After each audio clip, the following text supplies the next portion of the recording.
drums, an instrument everybody loves.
Yes, yes, yes. All right, let me put my headphones in.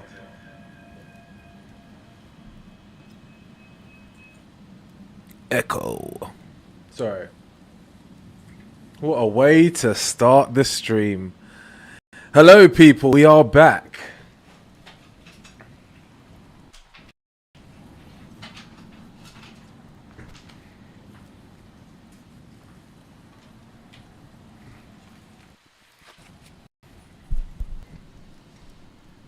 Can you hear me? I can hear myself. That's the main thing.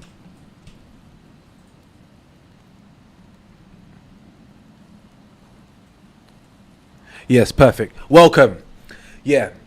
So, I took a couple minutes there to start the stream because I realized last week I didn't do the comic of the week, which you can see behind me is Dune, House Carino. I think that's number 2.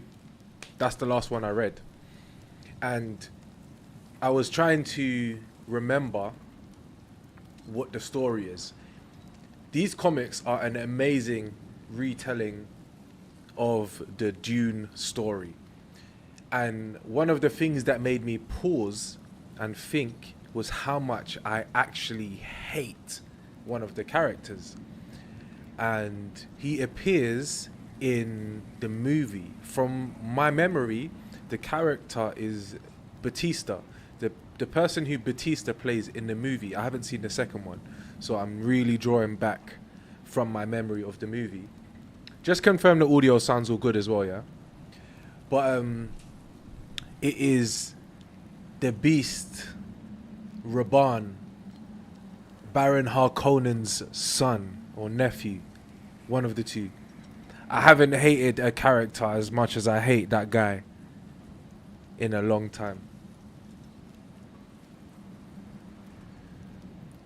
But I was trying to remember his part of the story because, again, remember.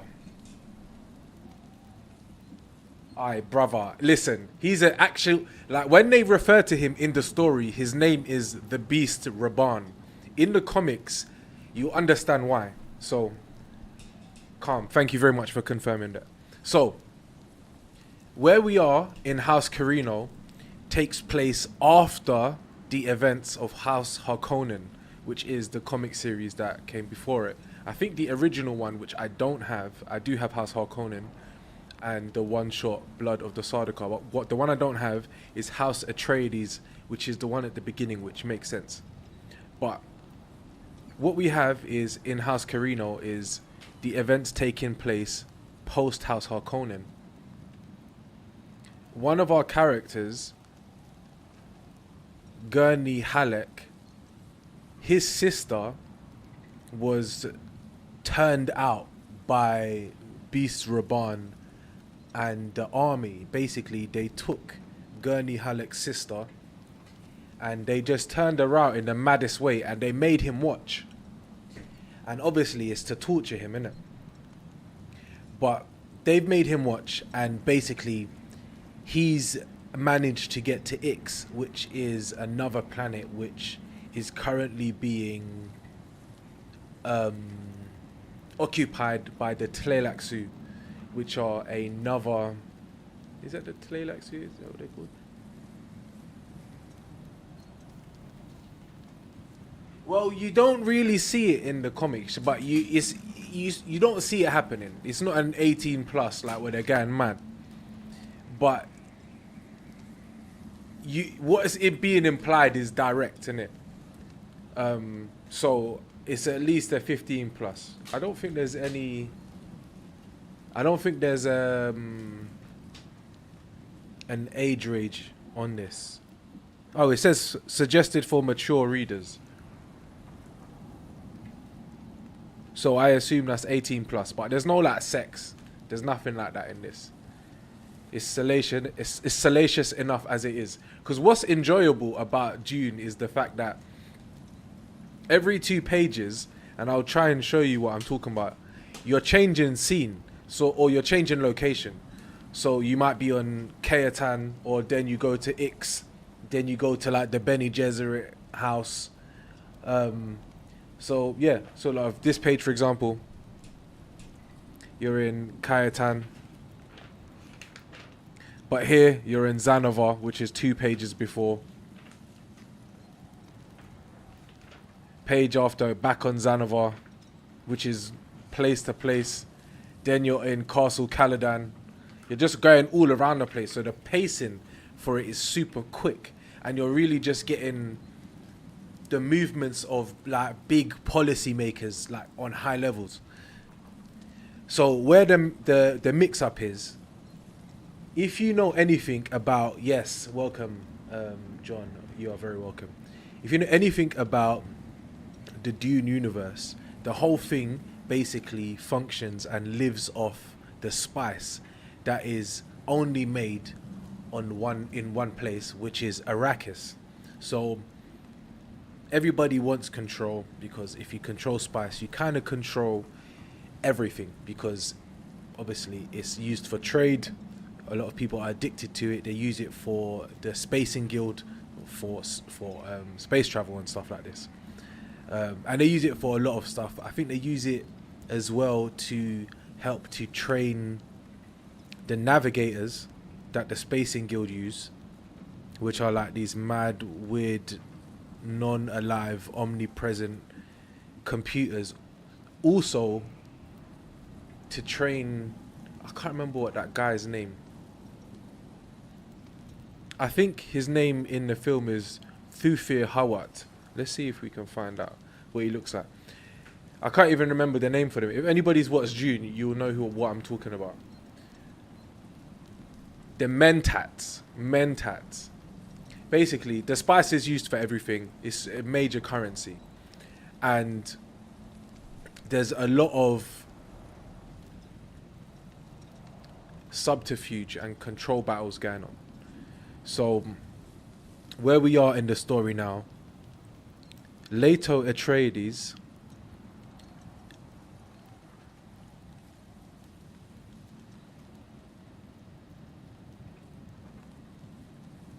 I think the House Harkonnen series was like 13 comics long, and House Carino, I've got 8 of them so far, but I haven't really got too much further yet. I will soon. Sorry, one sec.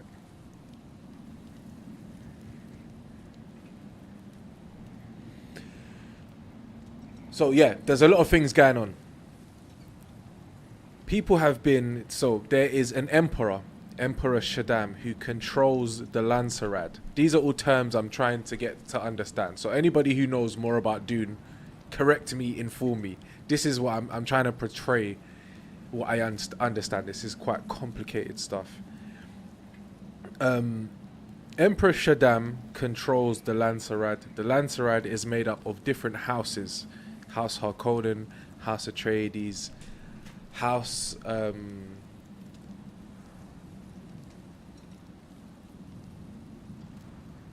what is the name of this house? It's one of the main houses that we're going to be taking part in the story. Oh yeah, Ix. House Ix. Basically, Ix has been taken over by the Tleilaxu, and now somebody who's working alongside Leto Atreides are working to take Ix back. On Ix, they're producing artificial spice, and they're trying to sell it back to the Emperor for profits, make their own source of spice so that they can get loads of money. While this is happening, well, the things that have led up to this, because I'm just realizing this is super complicated now that I think about it, which is why it's a good read. Again, all I'm trying to do is to convey to you, this is a good read. This is what I'm reading at the moment.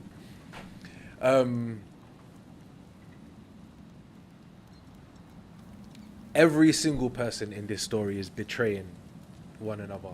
Every single one of them. You have some people that are loyal to certain characters, like Duncan Idaho is loyal to Duke Leto Atreides, who sent him off to the Special Academy to be his sort of personal guard. You have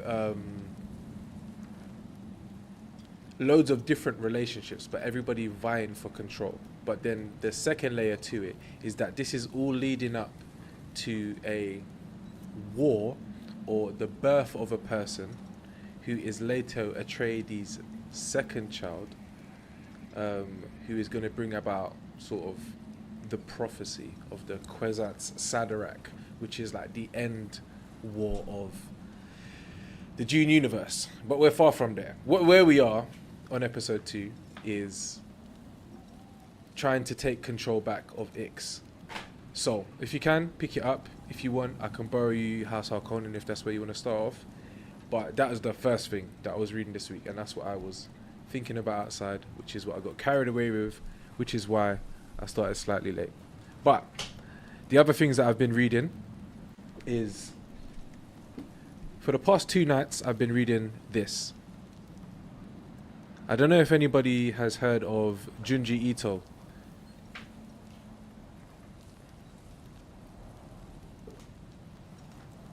This kind of art style. It's horror work, and it's a bunch of short stories that he's done for like newspapers and stuff. But it's really cool. The reason why I enjoy it is because it reminds me of those chick booklets that you used to get when people were evangelizing when I was young. The artwork is, to me, quite similar. I don't know if anybody would agree with that, but it's really good. The artwork's amazing. The stories are cool because they're quite short, but they're sort of like uncanny. They don't make any sense. They're not gonna make sense. It's like one day everybody's head started to float away, and it seemed like they committed suicide, but it was actually a balloon shaped like their head that had a noose that was coming to hang them and take them away. That's what the stories are. It's just random stuff like that, but the artwork is good. It is quite chilling, and you won't really see. You'll see the influences of Junji Ito everywhere, but I can't say that besides having like some meta point, the artwork is more the draw than trying to make sense out of anything. What else? Dark Crisis on Infinite Earths, what I read last week, which was the event that took place after the death of the Justice League. So Pariah kills the Justice League and just leaves a gap in its wake. The Teen Titans don't know what to do. The Earth is just in smoke, and they don't really know what to do. So this is where we have Jonathan Kent thinking that he needs to re-establish a new Justice League to get people gassed up. But he's going around to people and not too many people are sort of on his side. And Black Adam turns up being the only survivor of the event that the Justice League died in. And he says, "Boss man, you're just not ready for this. You're not ready to do what needs to be done." And he's like, yeah, you can't do this. A lot of people keep rejecting him because he's not necessarily a hero in himself, and he's still discovering who he is. The other person in the picture is Nightwing, who is building an academy to get people prepared, and that's who people actually want to build the new Justice League. But that's not his focus. In the midst of all of this, Deathstroke turns up and shoots Beast Boy in the face. Now that the Justice League is gone and they're not prepared, there's a new unity that seems to be formed behind Deathstroke. And nobody knows what to do. They're all scrambling.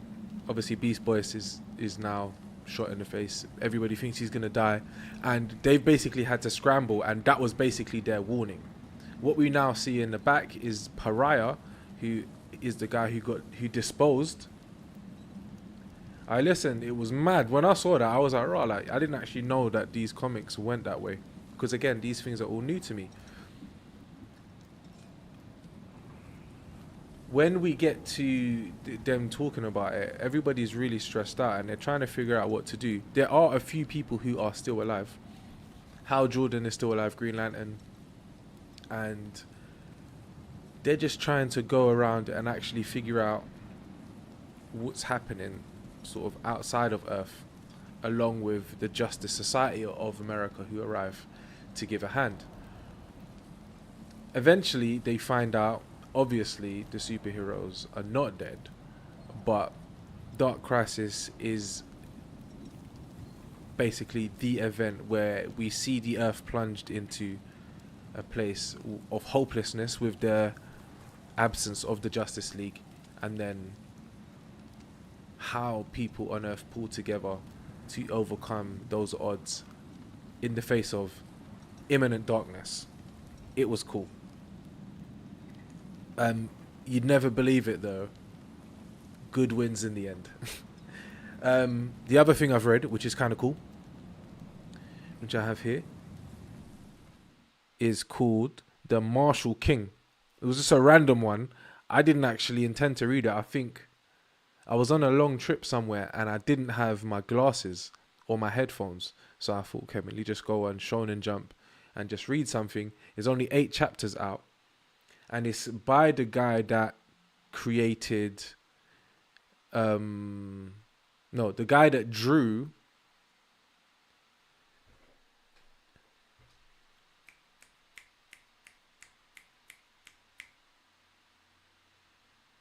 Dr. Stone. Sorry, I don't know why that slipped to my head.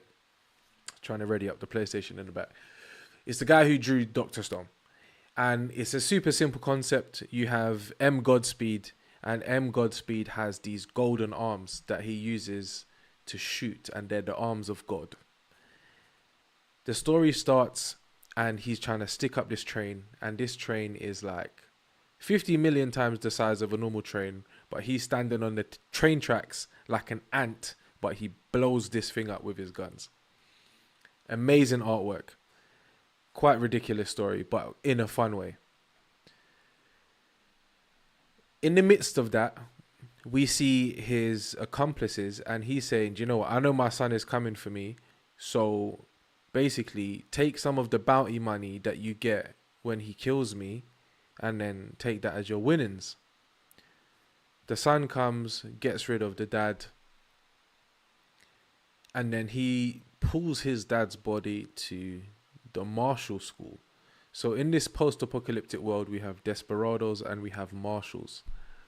The marshals are obviously the people that hold the peace, and they're holed away in different societies. But our main character now, Jimmu Godspeed, is on his way to apply, although his dad is M. Godspeed, the biggest desperado. I didn't mention that point. He's going to try and, by handing in his dad's body, apply for this school. And he manages to do so because he hasn't been proved to be a desperado, even though his dad was. But since he brought his dad in, he's doing the actions of a marshal. So they let him in, and then at some point or another, not too soon after actually, the school's invaded. And like, it's quite ridiculous. You have to read it. There's only 8 chapters. They're only like 26 pages each, which like not much reading. Like, it's very art centered, and it's another picture from it. And basically, within this world, there is these, like, as you saw in the main character's dad, the body of God, and it's basically this golden body that is able to hold this magnum and shoot it at full power. And this magnum is called Excalibur, the martial king's magnum, and it's this gun that can blow up continents basically. Our main character Jimmy knows about this, and the reason why he's pulled up to the school is because he not only wants to enroll, but he wants to take that gun.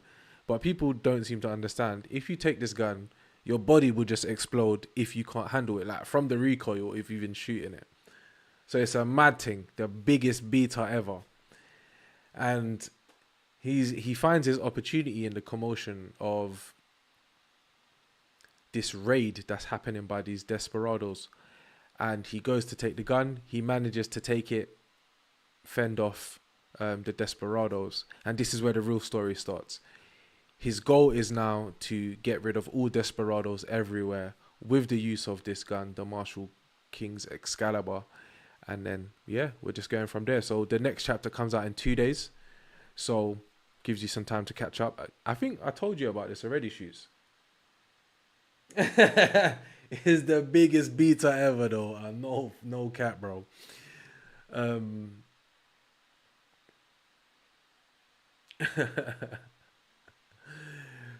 But it's a good read. Next chapter's coming out 2 days. And yeah, we're just going to see how he brings the world of desperados down. At the end of the day, there must be a higher scope. His dad, M. Godspeed, is dead now. His son has the arms. He calls the arms to himself like he's a transformer, to try and pick up the Excalibur gun. But from there, I guess we're going to see interactions with different parts of the body, different strong desperados. I can't imagine the story being too long, but it's definitely a fun read. So if you can, again, it's only 8 chapters. Get in and read it, and let me know what you think. What else did we get? We got One Piece came back, and it came back. Unless I was wrong, I think I was telling you, Shoots, that it was a month late. I think that was April Fool's, bro. I think I was got. because when I went and I watched it yesterday, there was 3 episodes. There was 1 hour. There was one episode that was an hour and 20 minutes, and then there was 2 episodes. So they either came back. Yeah, I was definitely got still. I'm so naive, bro. Oh my days, it's mad. But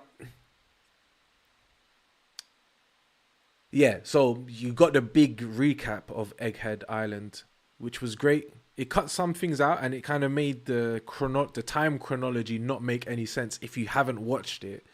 Like, you can't watch Egghead Island from that. It's not gonna make too much, in my opinion. It's not gonna make sense. It's only because I knew and I've read it that I understand, and it's not that deep to me. But what they did come back with is a cool new outro song, and I think the animation has been a bit smoothing, but I'm not going to speak to that because I don't really know. I don't actually care about that too much. It's good enough that I can give it a thumbs up anyway. They've been doing a madness. But yeah, we're going to really be getting into some peak parts of the story now. We've got Kuma's backstory upcoming. And again, I'm not going to give no spoilers, but this has been out for a year. If you're not up to date, that's your business, innit? Shoots. But yeah, it's gonna be good. There's gonna be a lot going on, so I think we're in a good place in a lot of ways, because in the manga there's a lot going on. I'm not gonna lie, I enjoy One Piece as a whole. Week to week I message my boys all the time, this is kind of boring, but not boring in a way like there's nothing good happening, but it's just get to the good parts. Like we're in a place in One Piece where we're at the top of a volcano, and there's like bubbling little bits every 10 meters, but like the top of this volcano is like 2 miles wide. Excuse me. So we're witnessing bubbles here and there. Shanks has popped up. Kids got one tapped. Lucci's shown up and he's got his awakened. We're seeing the Gorosei. We're seeing Stussy turn up. We're seeing Gear 5 just able to turn up whenever they want. We're seeing... What else are we seeing? We find out who it was that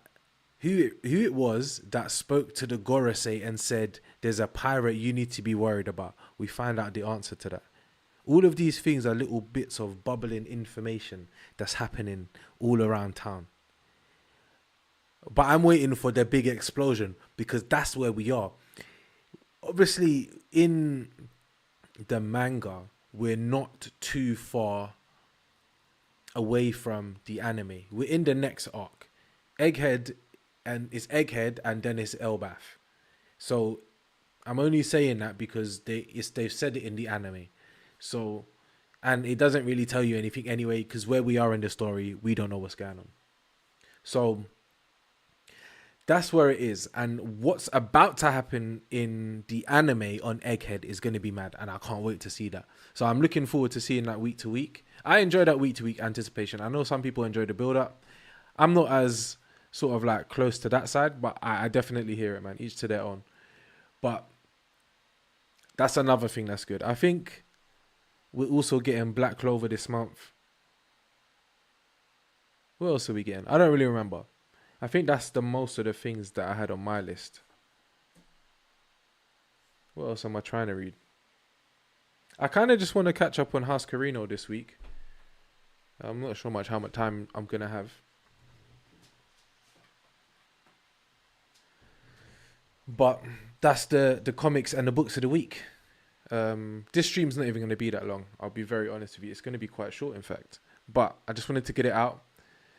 And I'm going to play some God of War now. But before we do that, I would be remiss if I didn't show you something that I worked on a couple weeks ago.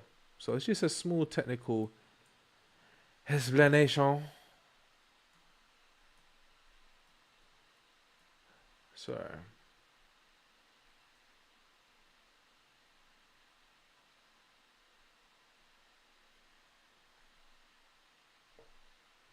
Hey, you can still hear me, yeah?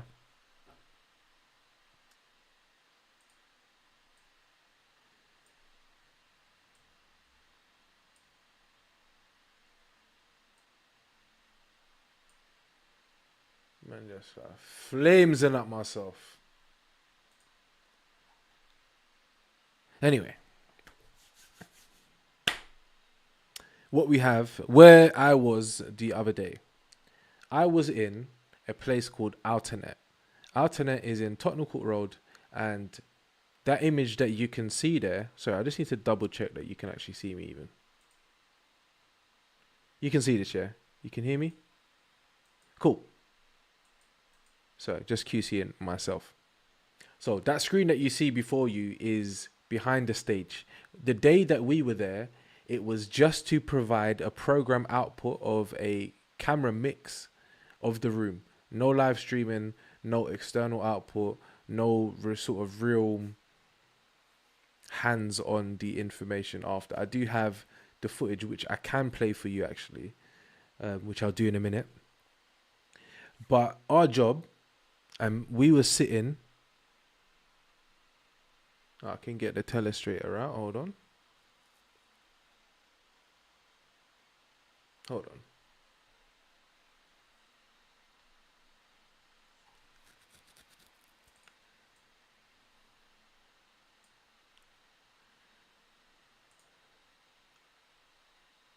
Thanks, guys, for bearing with me.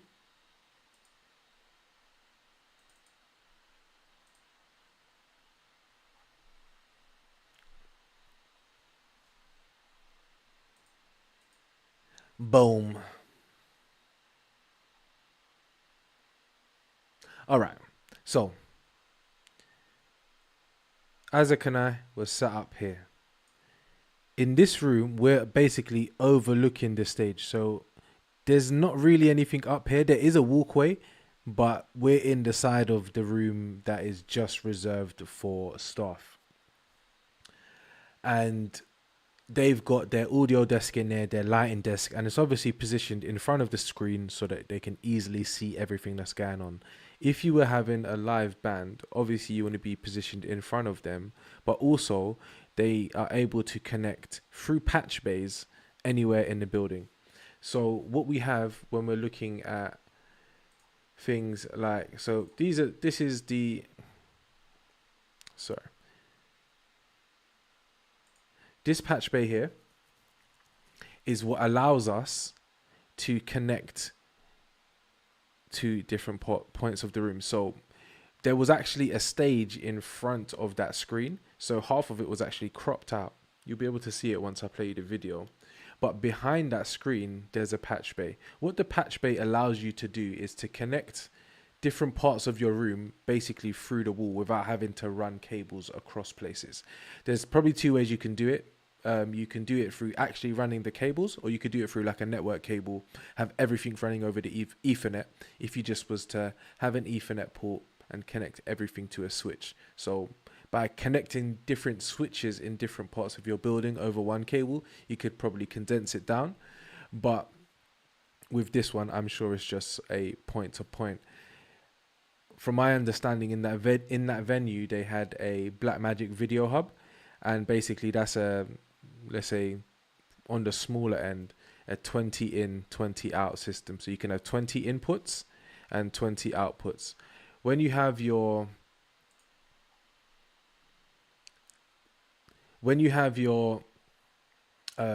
video sources, let's say for example the 4 cameras that we have on the top, once we plug them into our switcher, if we have multiple different output sources or places that we can run to, we can put that camera source into 50 different places if we want to. But what we want to do is send it to the patch bay that is next to us. So in that little room that we're sitting in that is viewing the stage, there's a patch bay that connects to the patch bay behind the stage. So let's say, for example, on that one, I think we was connected in 5, 8, and 9. So if he plugs in at 5 and I want him to align it with number 5 on the other side, you can align it with whatever one you want, just depending on how you select the input. I'll just plug into the SDI on the other side, or the HDMI, or the audio XLR, or the Ethernet on the other side. Ethernet will probably work slightly differently. They'd probably give me access to network on one of those Ethernet ports. But if I were to connect the SDI on the other side, I should be able to connect and see the signal that was on the other side. So the use case for us for that was trying to get a roaming camera to work whilst also connecting our DJ front shot and a second output so that we could get a over the shoulder shot from behind the DJ screen. I hope that makes sense. I'm going to try and get the video up for you.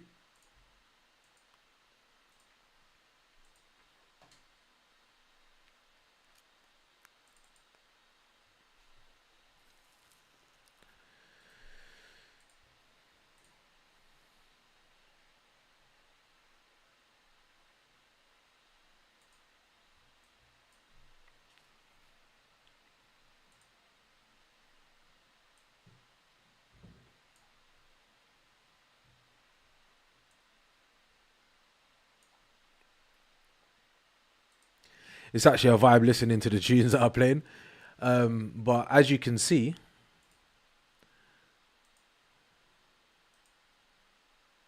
so as you can see, this is the DJ front shot that we had. And there is no easy way to get that DJ front shot unless we were doing something wirelessly from that location to where we are without causing sort of a lot of trips or hazards. So one way is either running around the room or running sort of basically under the stage and then maybe going over if you've got really long cables, but then you run into problems like signal strength over distance. So the longer your distance, the weaker the signal is.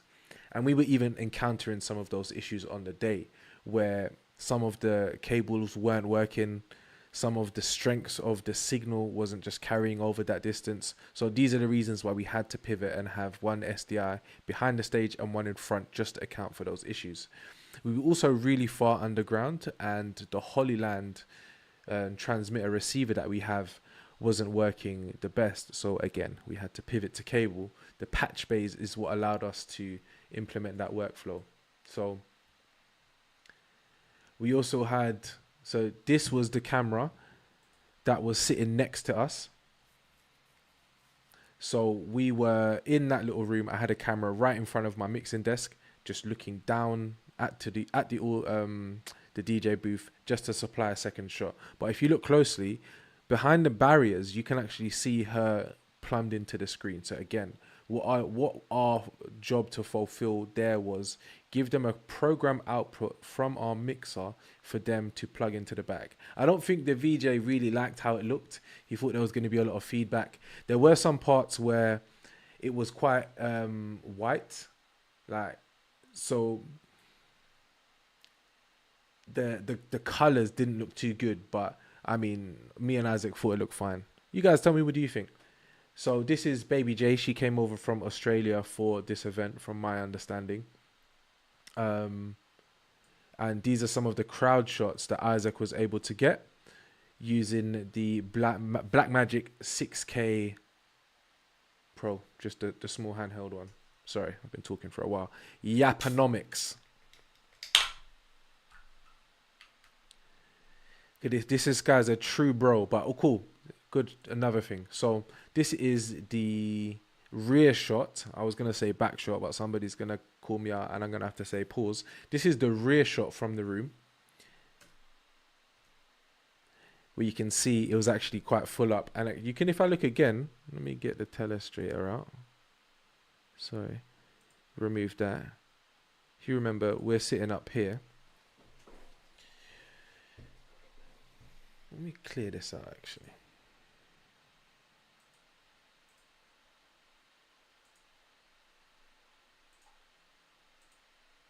Cool, yeah, we're sitting up here. This room, this shot is basically, as you can see on the top left, that is the level of the walkway that we're on. So there's a public walkway part where there's a bar, and this is basically on the trussing right under that walkway, above the crowd on the level below. But there's a patch bay right under there because they actually have a PTZ camera that they use for just monitoring the room. They've got different robotic cameras that they have all around the room. That's why they have these different patch bays, and they run all of those cables into a back room where they've got a bunch of different racks where they're able to just basically program what they want for anything that they want in the building. It's very sophisticated. Obviously, they've got this big screen. They need to manage and process what they're putting on it, and different people are going to want different stuff. They also have the immersive space upstairs. I'm not sure if it's connected to that. I don't really know, but this is all of these things are connected to a rack room in the side. So we just basically made use of the patch bays that were there that had just allowed us to get around the room. So that's how we had the rear shot there that allowed us to catch the audience. And then again, like I was saying, that was a bit unstable there, which is obviously we don't always cut to those parts. But we've got this rear shot using the second SDI option that we had, that Isaac thought to build. If we had a working or a better Terra deck, it might have just been a faulty transmitter receiver that we had. It might have been easier to catch these shots. But again, when you're in production, these are just the things that you run into. And when it came to go live, obviously, it wasn't shooting live anyway. We were just recording it and transmitting it to the back screen. Oh man, I spilled my drink. Then anything to get it done. Sorry, I'm just going to get a cloth because I spilled my drink. Hold on, please.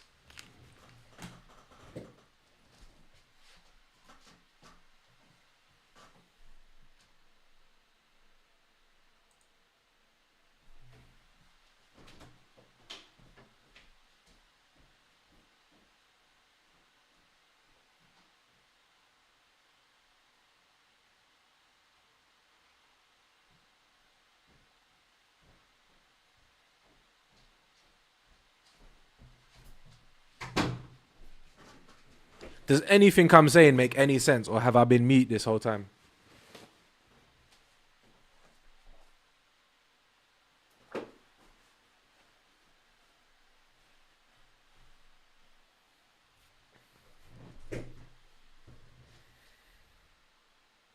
And again, like, you run into issues with all of these things because, again, like, if you don't have the shoulder rig, or you do and you don't have somebody to help you, somebody like a cable basher, you're going to be running into these issues. Another thing that kills me, oh my days, pet peeve, yeah, if you're in production, bro, get out of the shot. I'm going to go to a DJ. This one, these two camera operators, bro, invading all of man's shots, pissing me off. I'm not going to, come on, bro. Are you for real?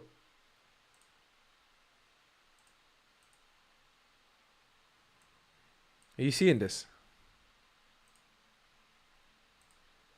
Like, there's nobody else there. The only thing is us transmitting this shot to the back, and then you've got these two guys. I love you, innit? Because I hear it. You're grinding. You're doing your job. But is it unreasonable for me to say that that's just a bit annoying? Like, you have a camera and you can see a camera in front of you and you're just being mad inconsiderate. Is that a mad rant? Like, am I bugging? Because I don't even want to flames up these guys. I'm sure they're solid. But you being inconsiderate of our shot.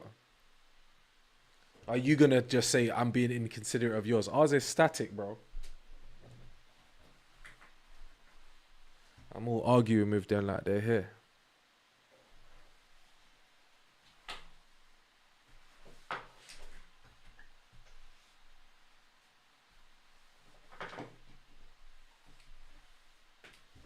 Proper spilled my Fanta, mate.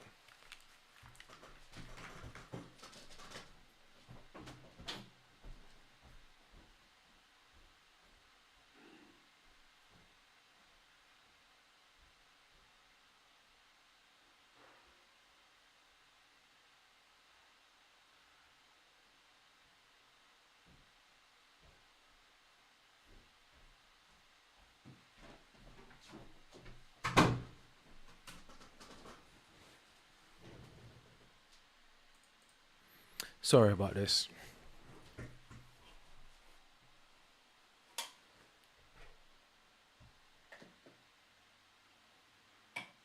won't spill it if Ichigo protects me.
Am I bugging? I've been losing.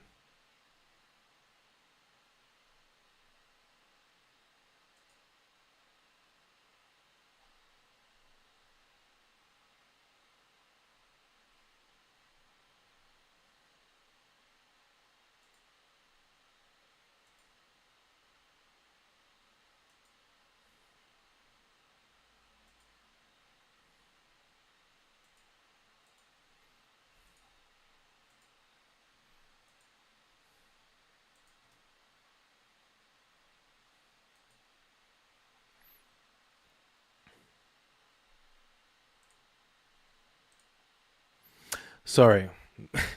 Me spilling my drink derailed the whole stream.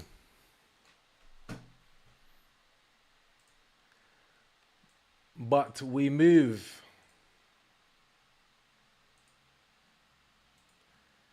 Let me get myself back in order.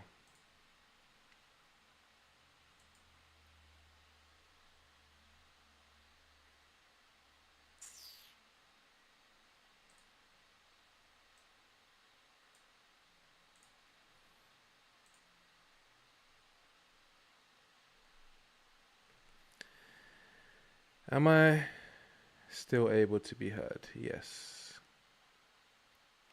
Perfect.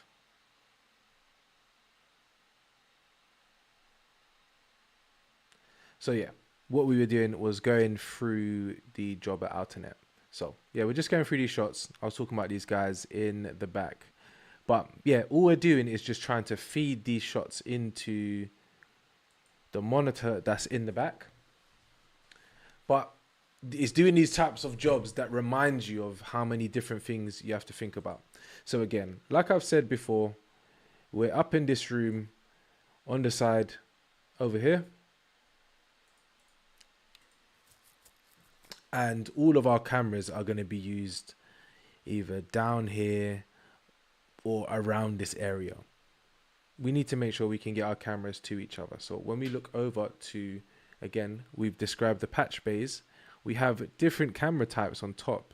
So again, bearing in mind what I said before, signal strength over distance, we're just trying to make sure that we're using the most secure route to get everything there. So we're trying to make sure we use SDI coming out of all of these cameras, because likely using HDMI, unless it's like a really top grade, mad expensive HDMI, it's probably not going to work as well. So we're converting all of the signals coming out of these cameras, if necessary, these two cameras, the room wide and the DJ front shot, they both have SDI outputs, so we can output them both at SDI 1080p, good to go. The roaming camera and the mid shot, which are the Blackmagic 6K and 4K cameras, they have HDMI outputs. So what we're going to do, or what we needed to do for one of them, because again, like I said, the other shot was right next to my desk, so I could plug the HDMI directly in. Again, these colors are signals or types of signal. We'll use these converters. The SDI bidirectional, so it allows you to take a HDMI signal. It'll probably work better if I turn this around, because we're going in HDMI and coming out SDI to go into our patch bay, and then we're converting back into HDMI. Again, signal strength over distance, all of these other things that you need to consider. The desk that we have is a HDMI, so even if we were able to easily get all of our cameras that we had, like trunking that we could put our cables into, which is basically like a plastic container, if we could just, that sort of like might be able to be run through the auditorium, so we've got like a direct line of sight to all of our cameras, so it's easy and it's like 10 meters away, so we can do it.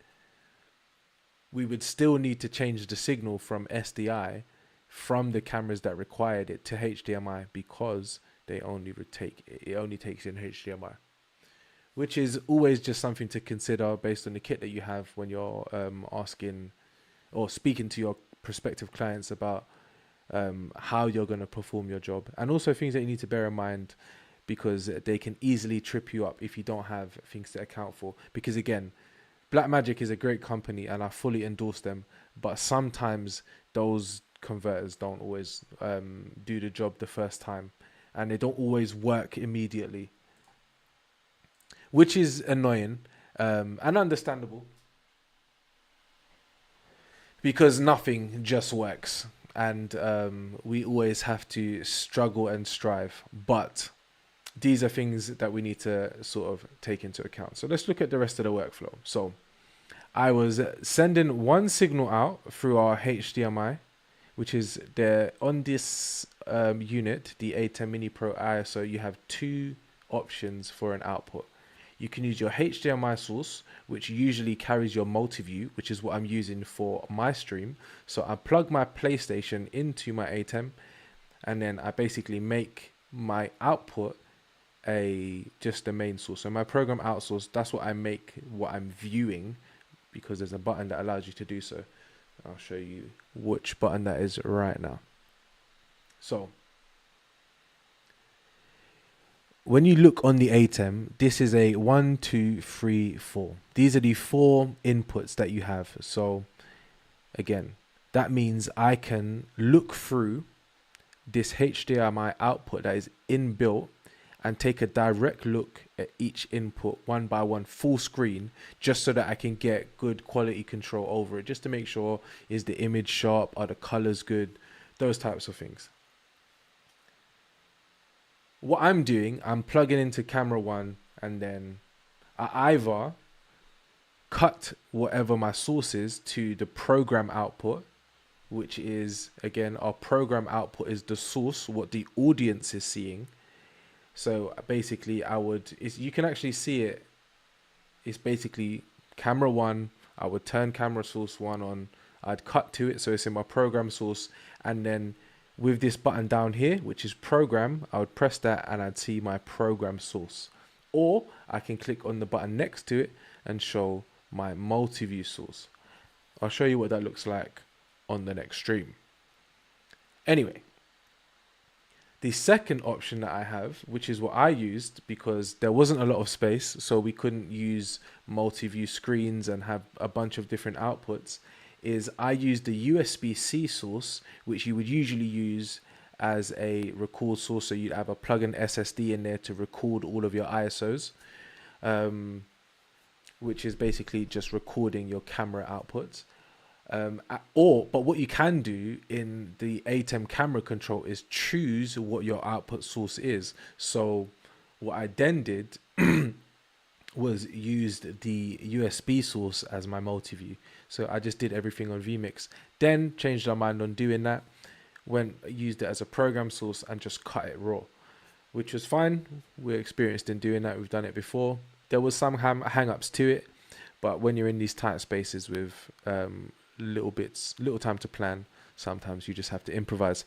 It turned out well. The client was happy, and we were able to execute the job. Is there any questions?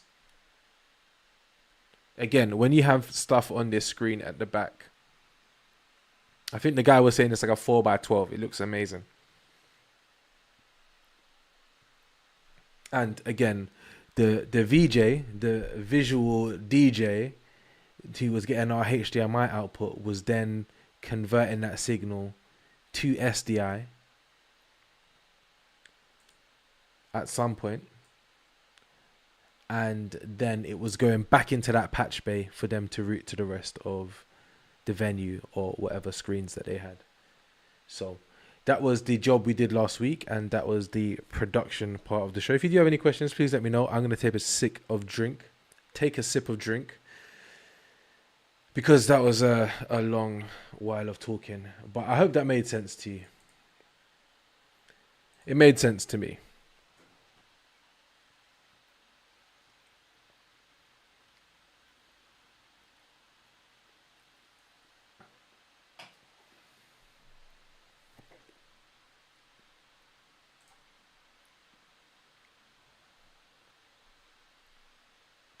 Well, yeah. I'm going to game for a bit. We were playing God of War last week. Thank you for joining me for the stream so far. It's been good, man. I'm enjoying these.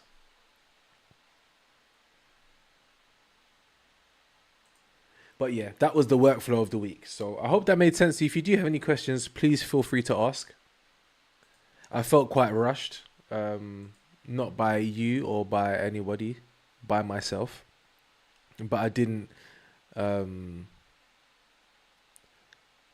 manage the time well in getting that alternate thing out sooner. But I should have more time again next week, and the stream will be longer. Where's my vMix? All right, let's go.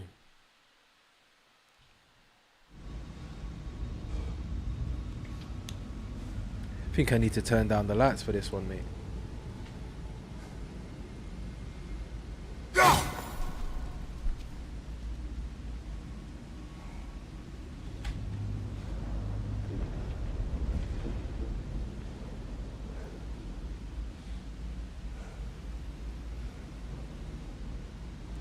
Sorry, so my mum's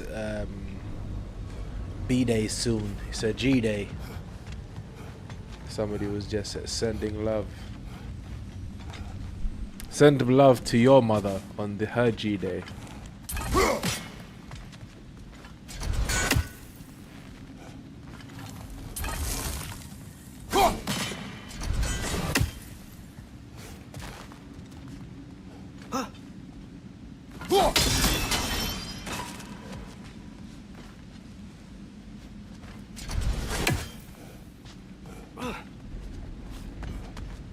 Confused about where I'm supposed to be going. Oh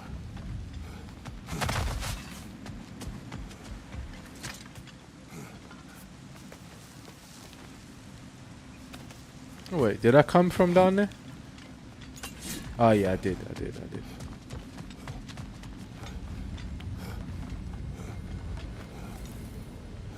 Oh, I was stuck here. I remember now.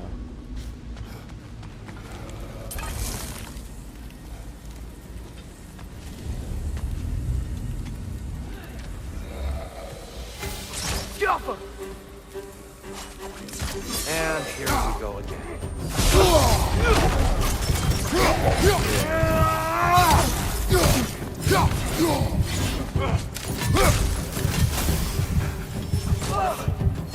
I've completely forgot what I'm doing. Brother, get up! Brother!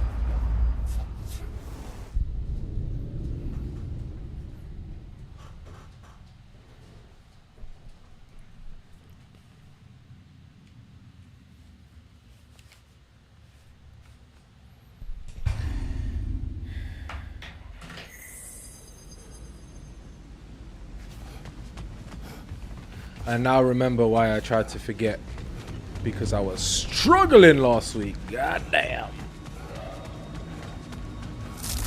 I need to slow down the pace of how I here game. we go again.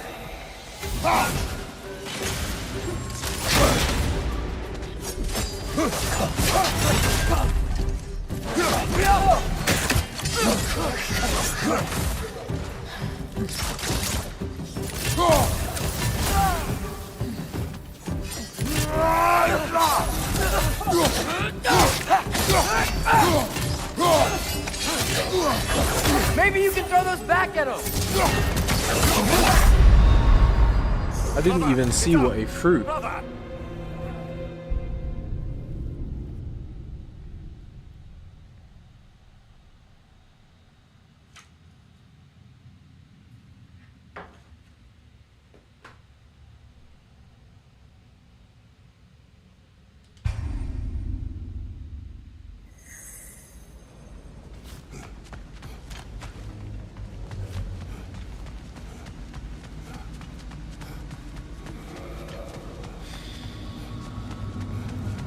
And here we go again. Fly door, incoming!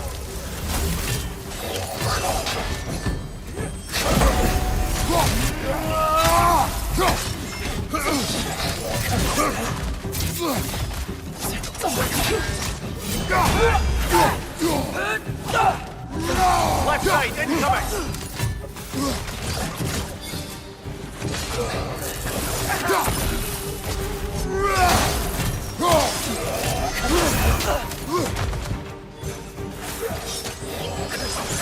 Forgot I was streaming for a second. I'm trying to focus so much. Yeah,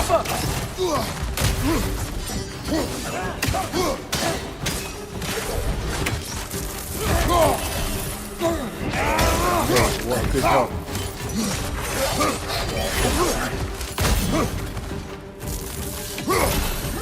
Watch your left!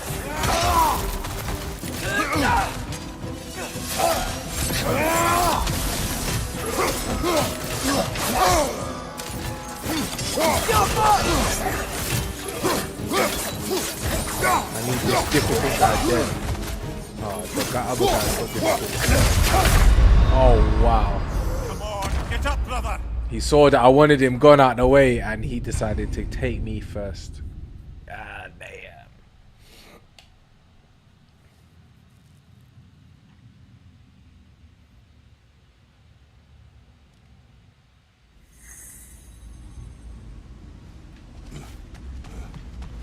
I kind of want to get a better phone because all of that stuff that I did just a minute ago with the comic of the day and stuff, I probably could have done just during the And day here we go again. or at a different time. But my camera is actually terrible, bro.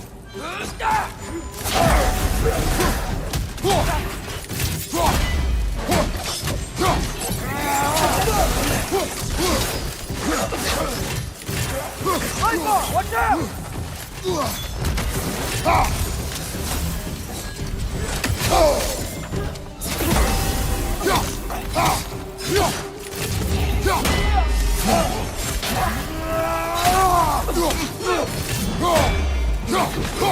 Left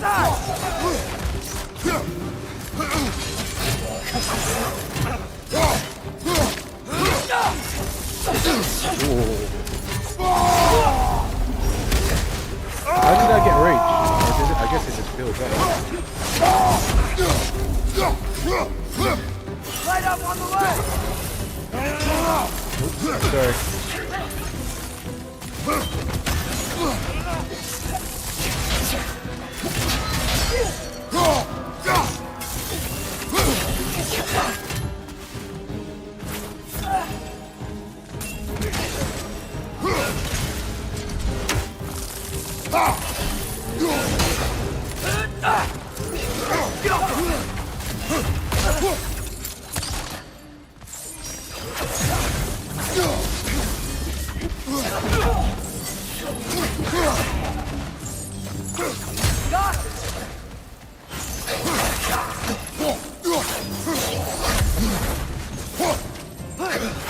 This is the one. Can't do this again. Brother, get Man up! died immediately. Brother! I didn't even see that, and there was a life there.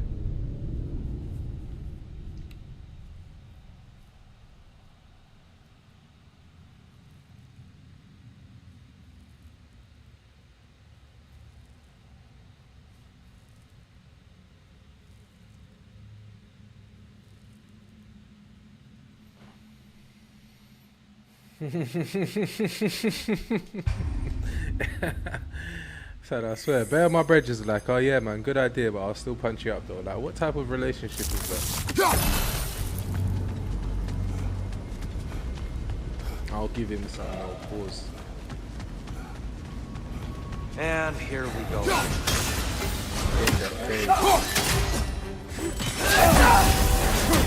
out of here.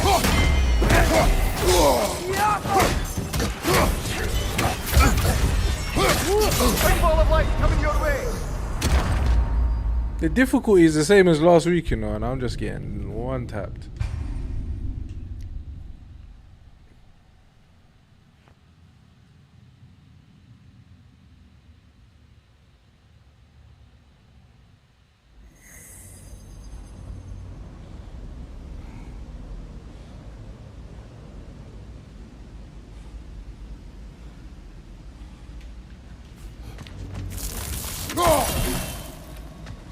I don't know when I'm going to the comic shop next. If anybody wants to come with me, you're welcome. And here we go again.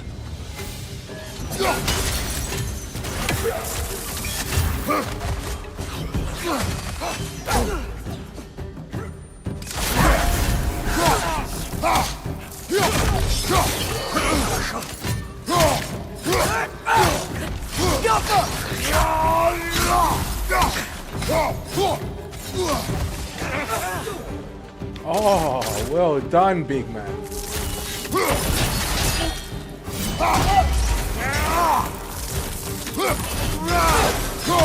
Oh, all right.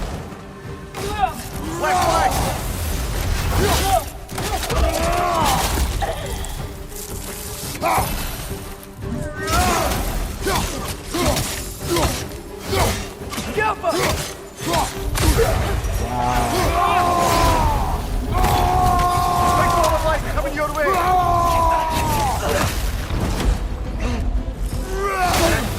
Watch your left.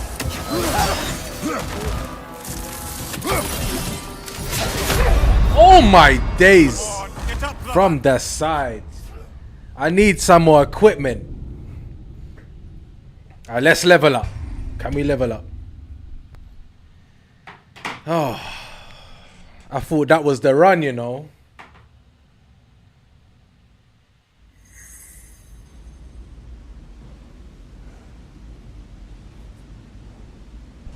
I know this is dumb, yeah, but I feel like I'm cheating if I play this without the stream, because I want to do everything on the stream, but then I just end up not playing. So this is why I don't get better, because I play this game once a week. Light door incoming. How?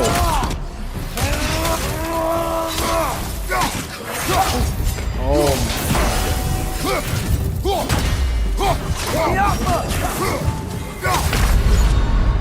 Ah, this is a fine mess.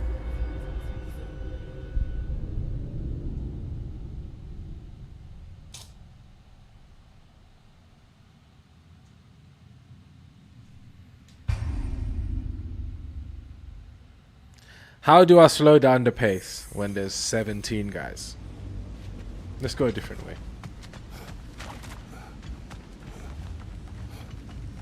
Actually, no. Let's face our fears. What are we doing?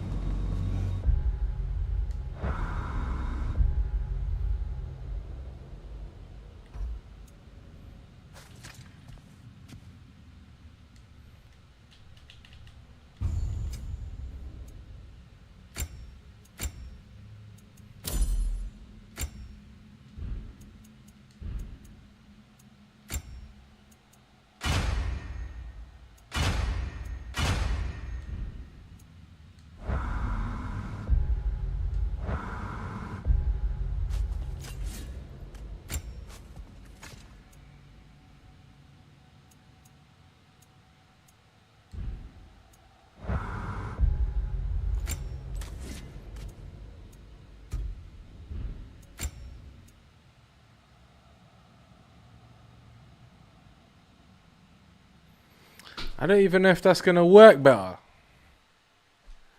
Guys, we have no strats right now.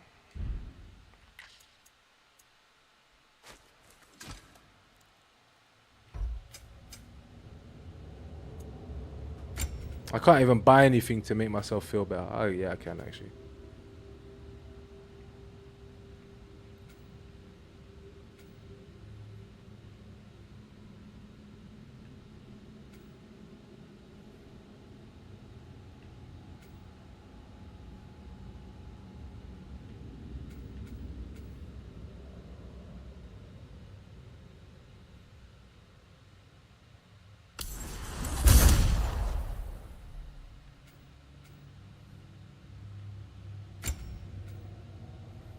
Yo, he's got loads of points.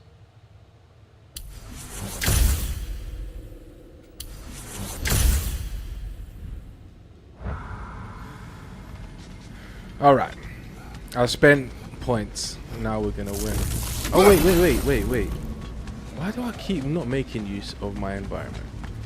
I'm And supposed here to be we go using again. these.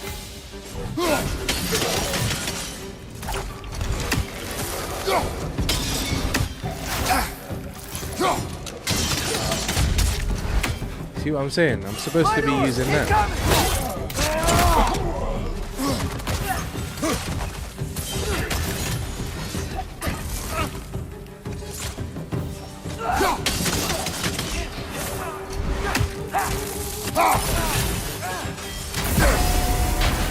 Oh, mate, there was two of them.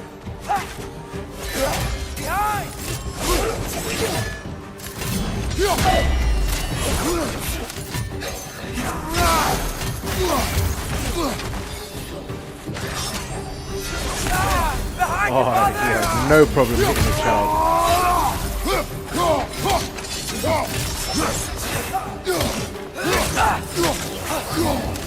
Alright, let's think about this.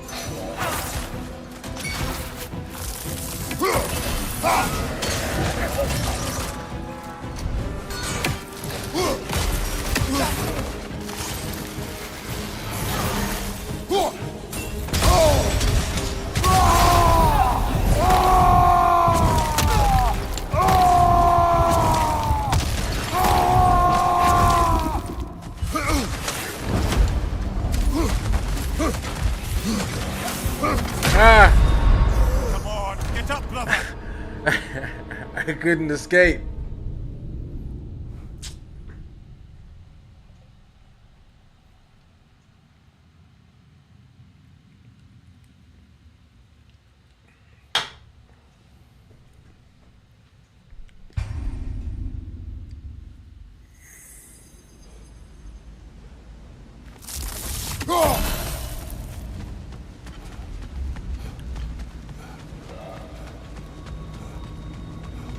And here we go again.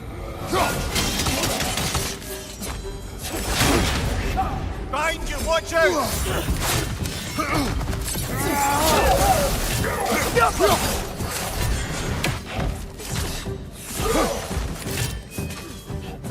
Behind you, brother!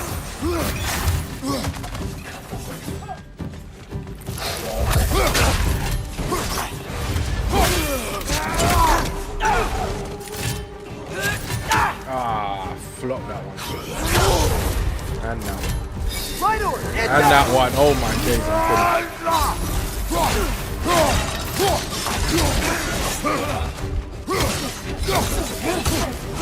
I'm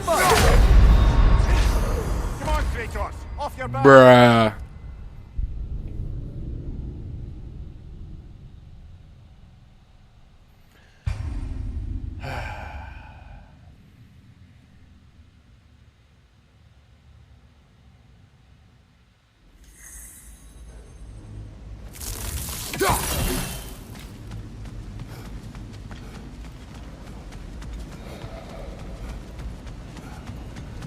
And here we go again.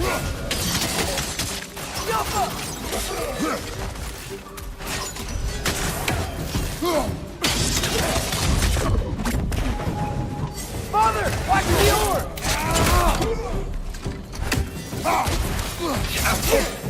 Oh, ambush.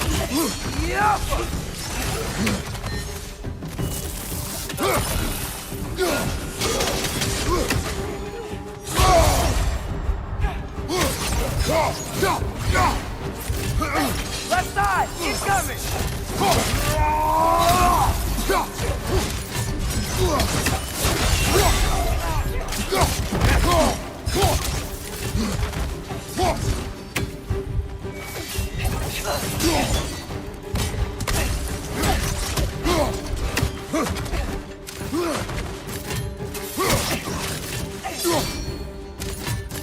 Alpha.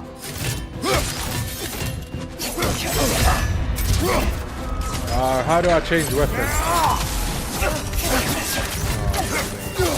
Left flank.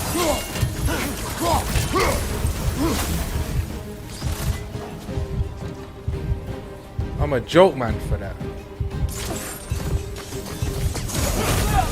Oh, thank you, Tobias. I mean, Tia. Right on! Throw your weapon at it!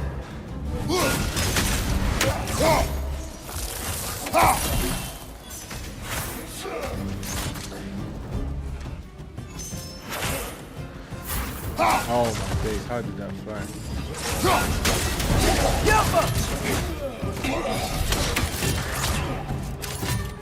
Right side, incoming! Oh my days. Guys, it's going to be a shorter stream.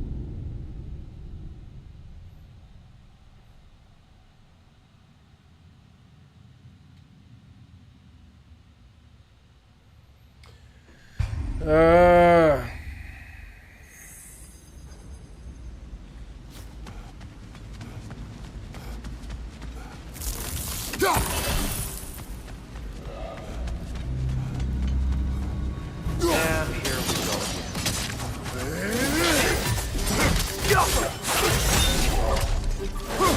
Watch your right!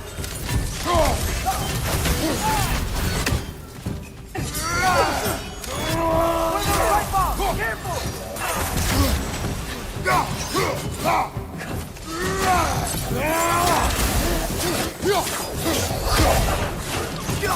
This guy can just do it, but I'm so close for him. Behind you! Look out!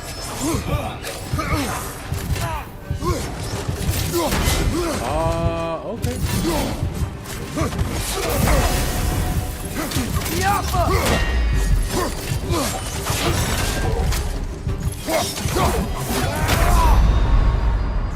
Come on, Kratos! Off your back! Man said off your back. Why for that?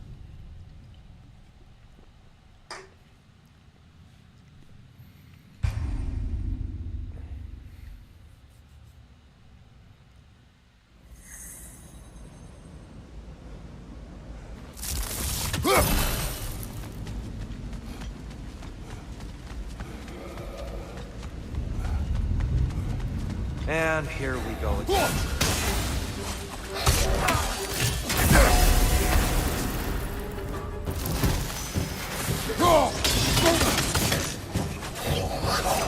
Are you angry with the light?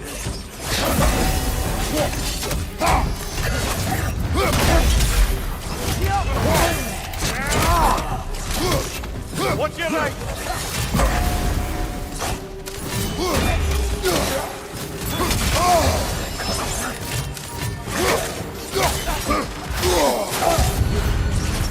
Ambush attacks. These ambush tactics are crazy.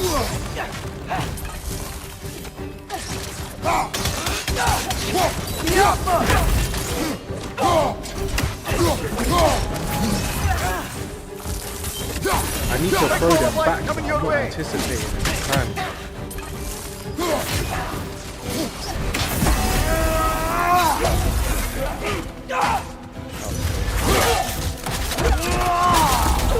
Give him what for!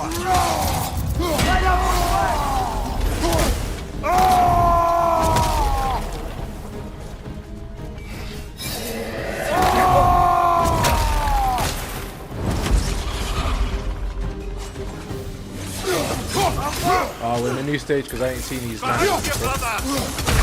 Oh my days.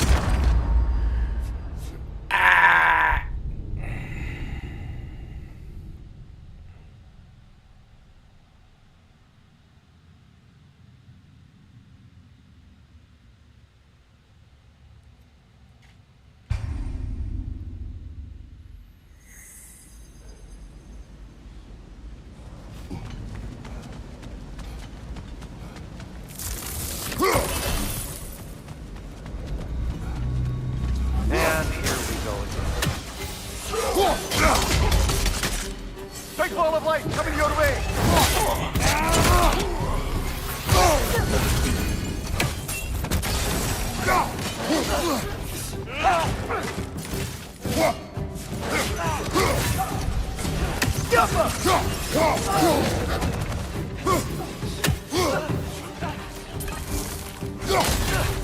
Alright, I need to evolve again. What I need to do is learn to pick up those orbs. Brother, get up! Brother! And not just get splattered up. I don't know if my brain is in this though.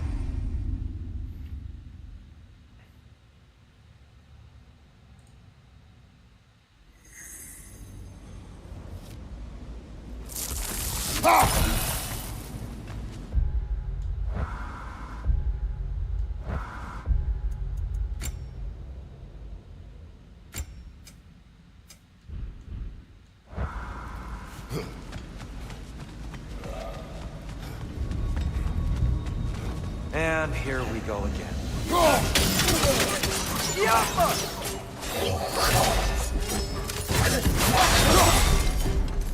Big ball of light coming your way.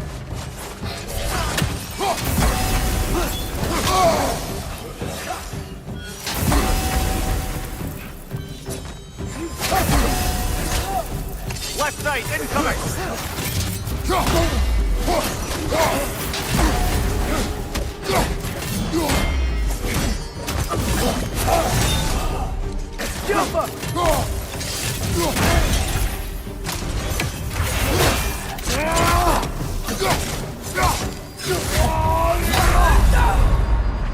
Brother, get up! Brother!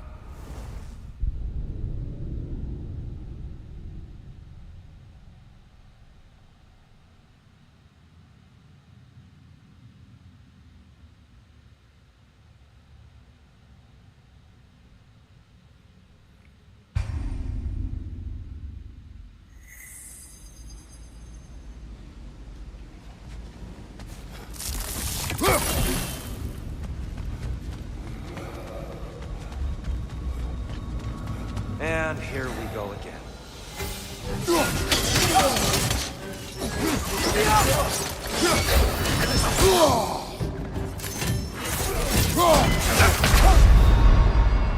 Come on, get up, brother!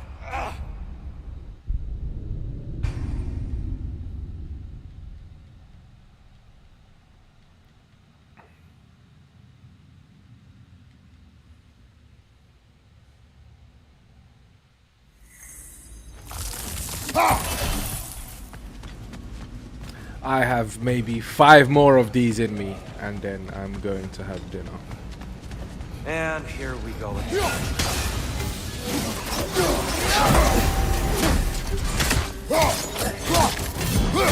Big ball of light coming your way.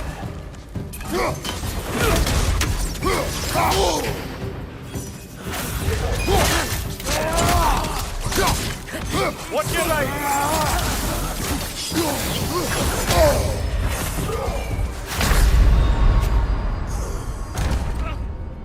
Come on, The problem get with up. that is though, this is how you end up hating a game when you get stuck somewhere like this.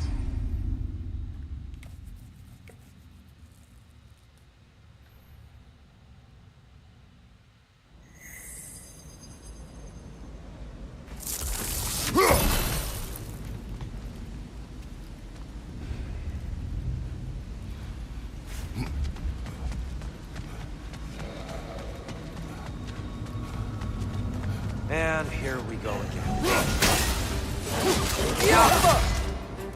Big ball of light coming your way.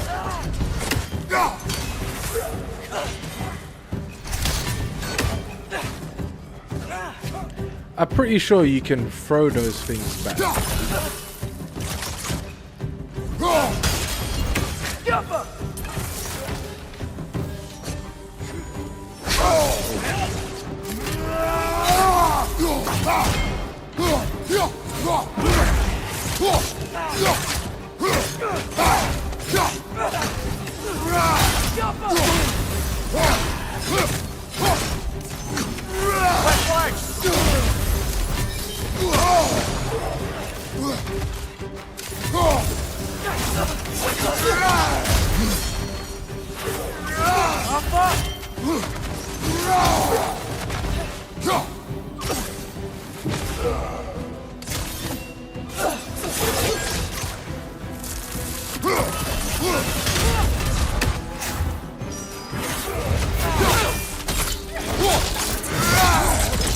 Pressing.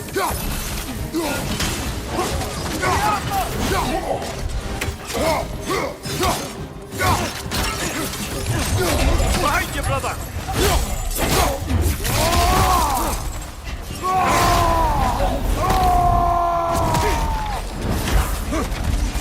I wasted Behind that. you.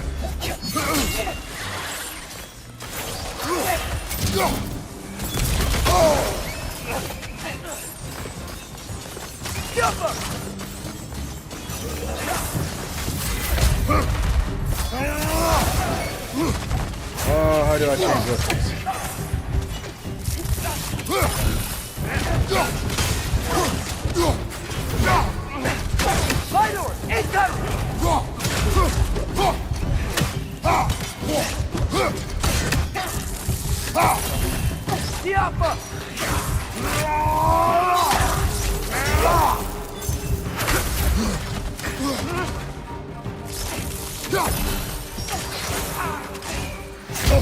Oh my days. How are these things just following?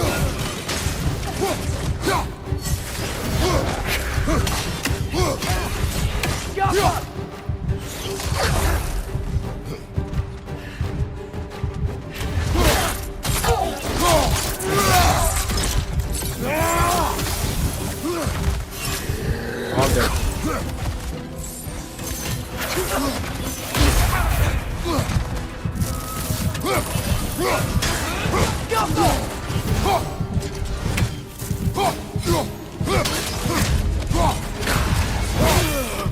Please tell me this is the last guy.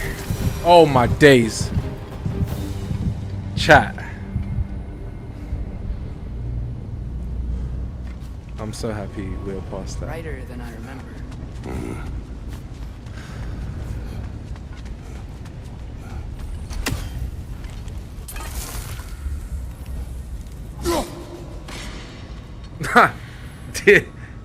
Did the bird do that on purpose, bro?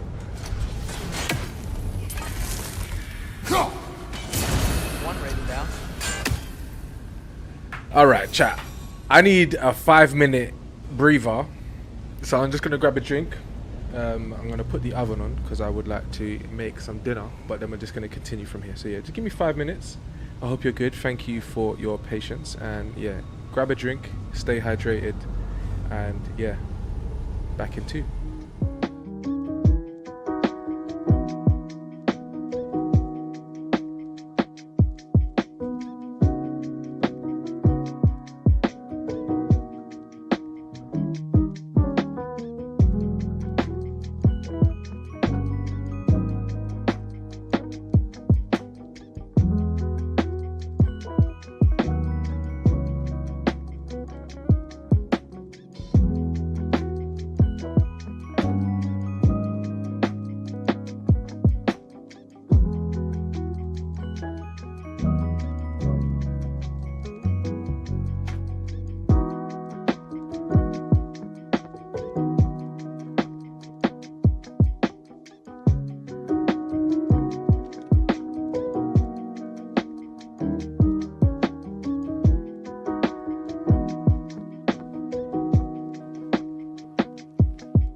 Now, how about drums?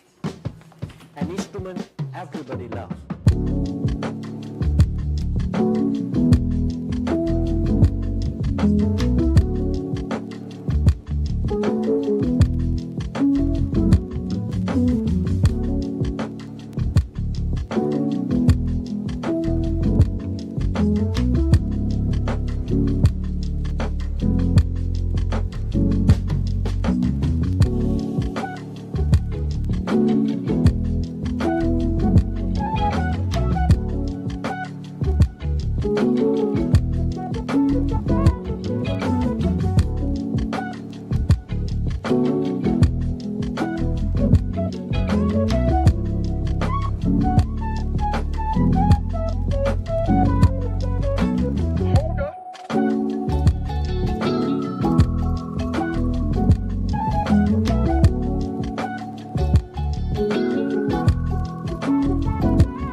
in the dungeon. Dim the lights.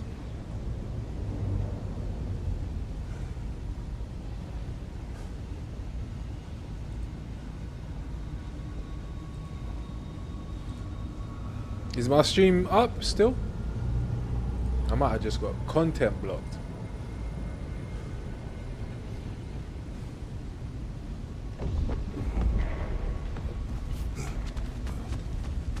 Can't be using those tunes anymore.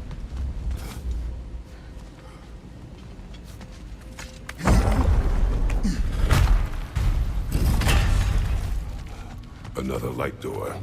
There's some Twilight Stone on that statue shield. That angle isn't gonna work.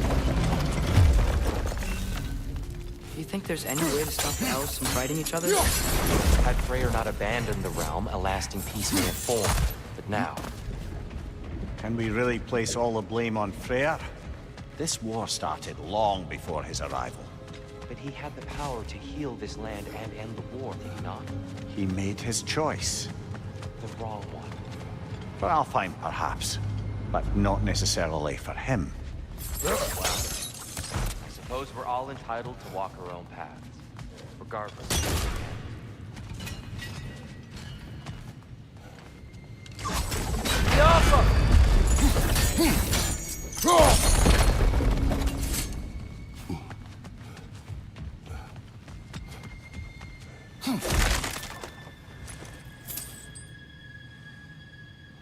Hey, if there's anybody in the chat, can you confirm, is my stream still up? Because I think playing those tunes just got me blocked, which makes sense.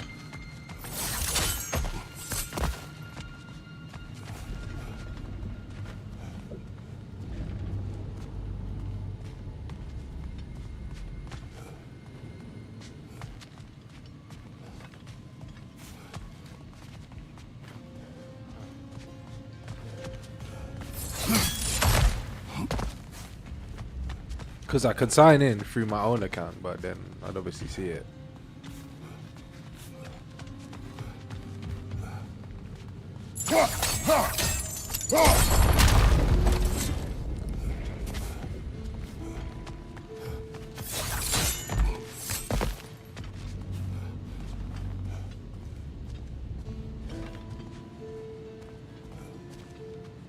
Oh, thank you, bro. Yeah, all of those banging tunes I was playing, I think they're gonna get me copywritten, bro.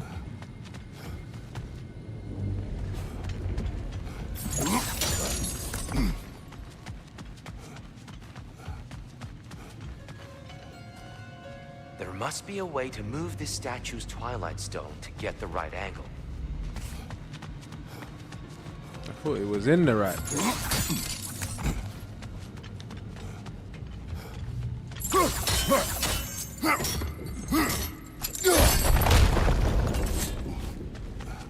I do kind of like the way that they talk to you. If you're gonna make a different decision in the game.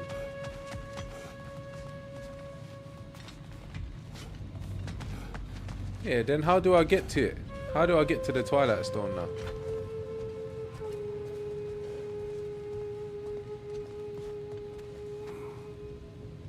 Yeah, trust me. Alright. Am I bugging?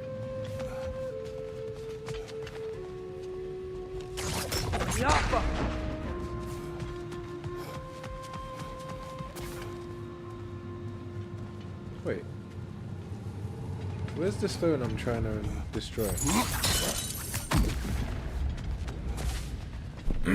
Yeah, this is why I'm getting confused.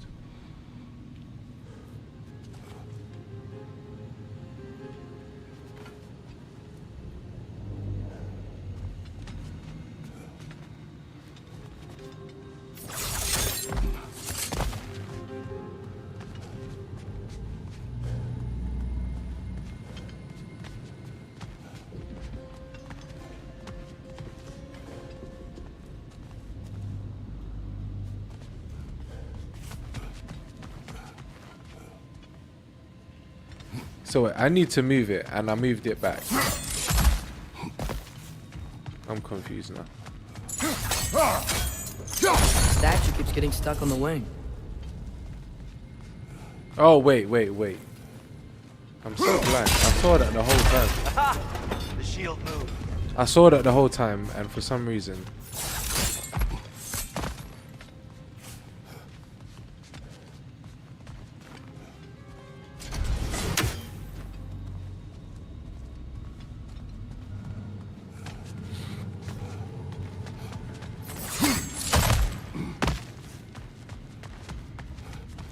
You see, when people power scale Kratos, yeah, they need to bear in mind, yeah, the pure physical ability, yeah, that he has in terms of just doing basic actions like that one just then.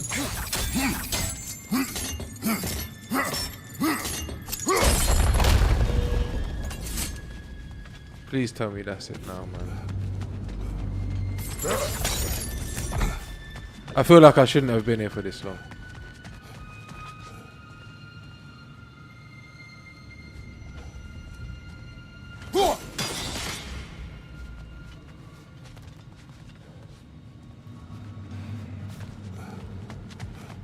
Like, I think I'm missing something so basic here.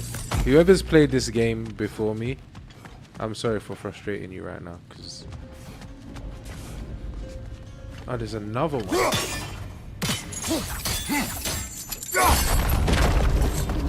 Oh, I see it now. The wings are connected back here.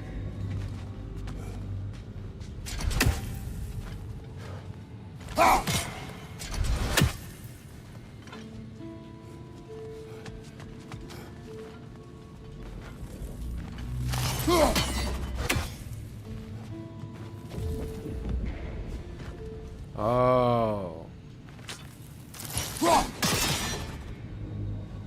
Bruh.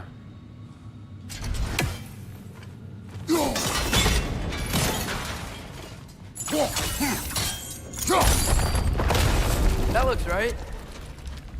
Oh my days, young man. That took us 9 years. That should have taken 4 minutes.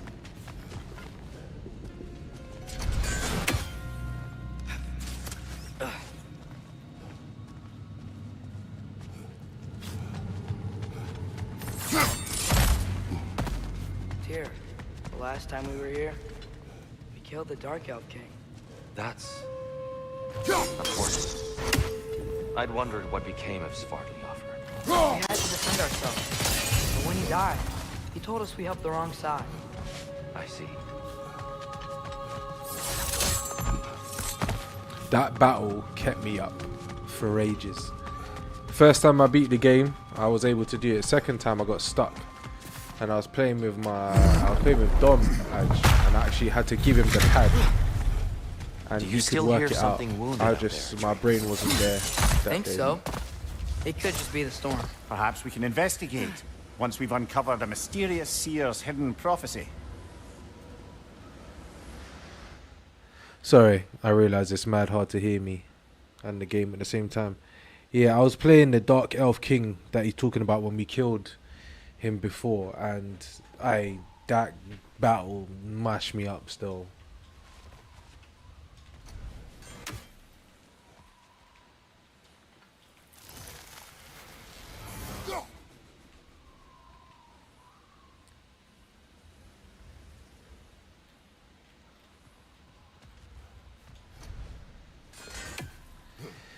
That's one of the coolest mechanics in games, bro. I don't know how they did it, but that is based. Chamber will bring us to the top.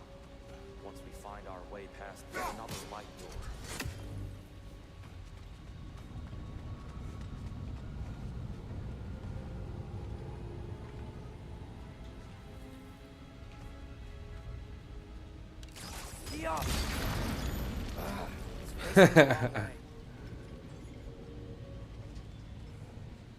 What am I looking to do? Maybe if we... Allow me to speed this up. The angle should work, Kratos.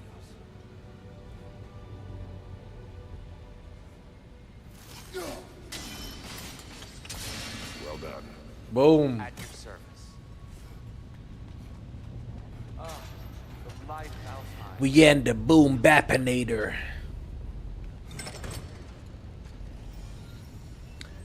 Guys, if you haven't liked and subscribed, please don't forget to do that. I appreciate you all. It's a slow grind. Next goal is 1,000 subs. I'm slowly working this out. Things are happening in life, and we'll get there. I hope so. When Father went inside the light, he said You went inside the light of Alfheim? Yes. And yet here you stand, of sound mind and decidedly not incinerated. You must tell me, Kratos, what did you see? This guy speaks like a robot. But I felt only moments pass. Didn't feel like moments to me. I was trapped. Atreus overcame great odds to save me.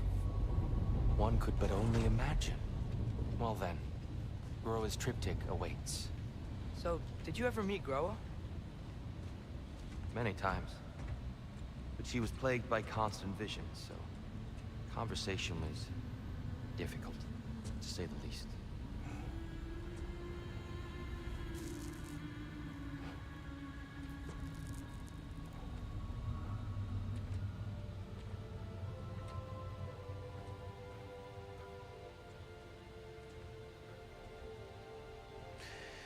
Back at the light.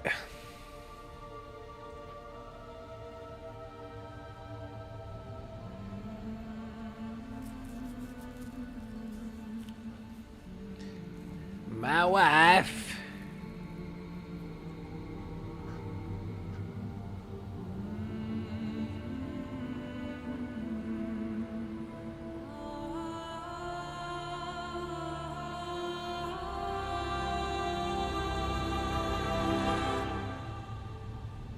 What are you doing? I heard something. Father, she's gone.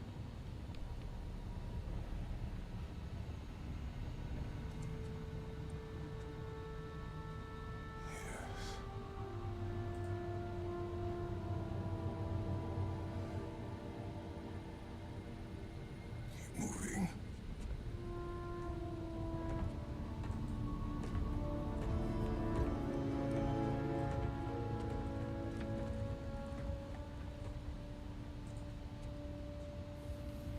I need some music that's not gonna get me copywritten for these streams.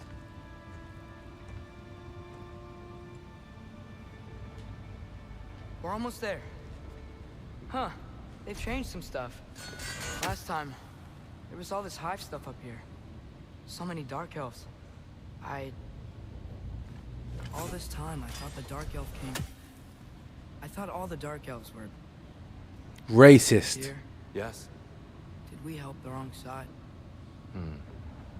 Are you certain that's the right question? What's the right question? Is there a right side? Exactly. What do you think, Atreus? Is there a right side in this war? I don't know. Then perhaps you shouldn't pick one.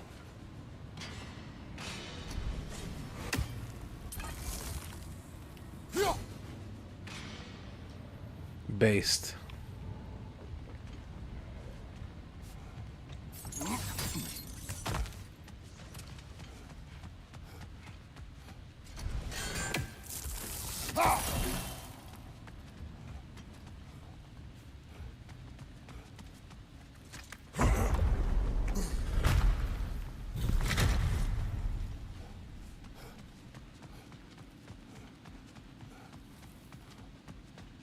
Oh, I haven't really spoke about this, but I went on to a podcast last week and I had a lot of fun because everyone there is very chill. And we spoke for like 4 hours on a few different subjects. I haven't really given the full breakdown on it. I kind of want to make a short video about it because there were some questions that I didn't answer well. There were some places where I should have conceded and waited until I had my ducks in a row to not just be pushing back for the sake of pushing back, Thanks for which is what I grabbing did. But just to give a better explanation of the context, just for 2 minutes. The stream was the day after TNB, which stands for The New Black. And they do a morning show every day. And I went on there and we were talking about various things with 2 other people. There was 5 people in the room total. Myself, a guy called Black Rob, he was wearing an MF Doom mask. A guy called The King's Monologue, who runs a YouTube channel. Emmanuel, who is the host, and the producer Brent, who sits in the back. And we're talking about various stuff, religion, Nation of Islam. We went through Yaqub, which was quite jokes. I should do a play-by-play. If you guys want to see that, let me know. I'll put a poll out. And if you guys want to see that, we can just go over it. It's quite a long stream. And it will probably be like turn into an 8-hour stream if we one day decide to sort of go through and do a breakdown. But I think it'll be quite good. And I want to do it a bit more. Because it kind of like, I enjoy studying. And since Scribs was there, trust me. I enjoy studying. I enjoy learning about the Bible and learning about history and learning about God. And I also like opposition in a lot of ways. So opposition to that, not in a sense of needlessly, but 1, there is a real opposition built into the narrative, but 2, it helps you to find better ways to investigate your own worldview and point of view. So while we were on there, and I both think myself and Black Robe did a good job just providing some pushback for our position and asking some cool questions. There were some things that I learned. So somebody messaged me after and said that they thought I did well and it was cool, but one of the places that I should have conceded, I didn't concede. And it was a place where they were having a conversation about whether the serpent in the Old Testament, in Genesis, yes, Wagwan, lied to Eve. And in my head, the answer to that is yes, innit? But I don't, as much as I'm a believer in the Bible and I'm a Christian, I haven't gone to church for so long because my relationship with just that whole world is just a bit broken. But I do just enjoy it as a subject matter. And I find it quite... Sorry, that banging in the back's annoying me. I do find it quite interesting as a subject. And I think that some of the strengths that it has make it a cool thing to be able to debate, because it's quite robust. Like you do have legs to stand on, believe it or not. But because I haven't been keeping up to date, I don't really know the finer details of the story too tough. Like, I did a bit of research after, and one of my conclusions about that conversation would be that when you speak about a lot of things, especially like sometimes religious subjects, if I answer your question, sometimes to you it might feel like it's a cop-out what I'm saying, when it's just the answer. And if we look at the text, this might be one of the things that it's saying, because I can't argue that you can interpret something whatever way that you want, because you obviously can. But at the time, I should have just conceded and said yes, even if I didn't necessarily agree with the fact that they're making a statement that they're not really corroborating, but because it appears as though it's not easy to, it's undisputable, that I should just concede it. So I think I should have just given up that point and then let it be what it was. But that King's Monologues guy is really smart. So it was quite an interesting conversation, especially as somebody who's just coming off the... Sorry, I just keep getting this warning that my stream is blocked. But like and subscribe anyway. I just won't use the audio again. And if this isn't up, this isn't up. I'll probably clip this part anyway because there's no audio on it. So it was cool. We all took slightly different positions. I don't want to go as far to say that his position is bad faith, but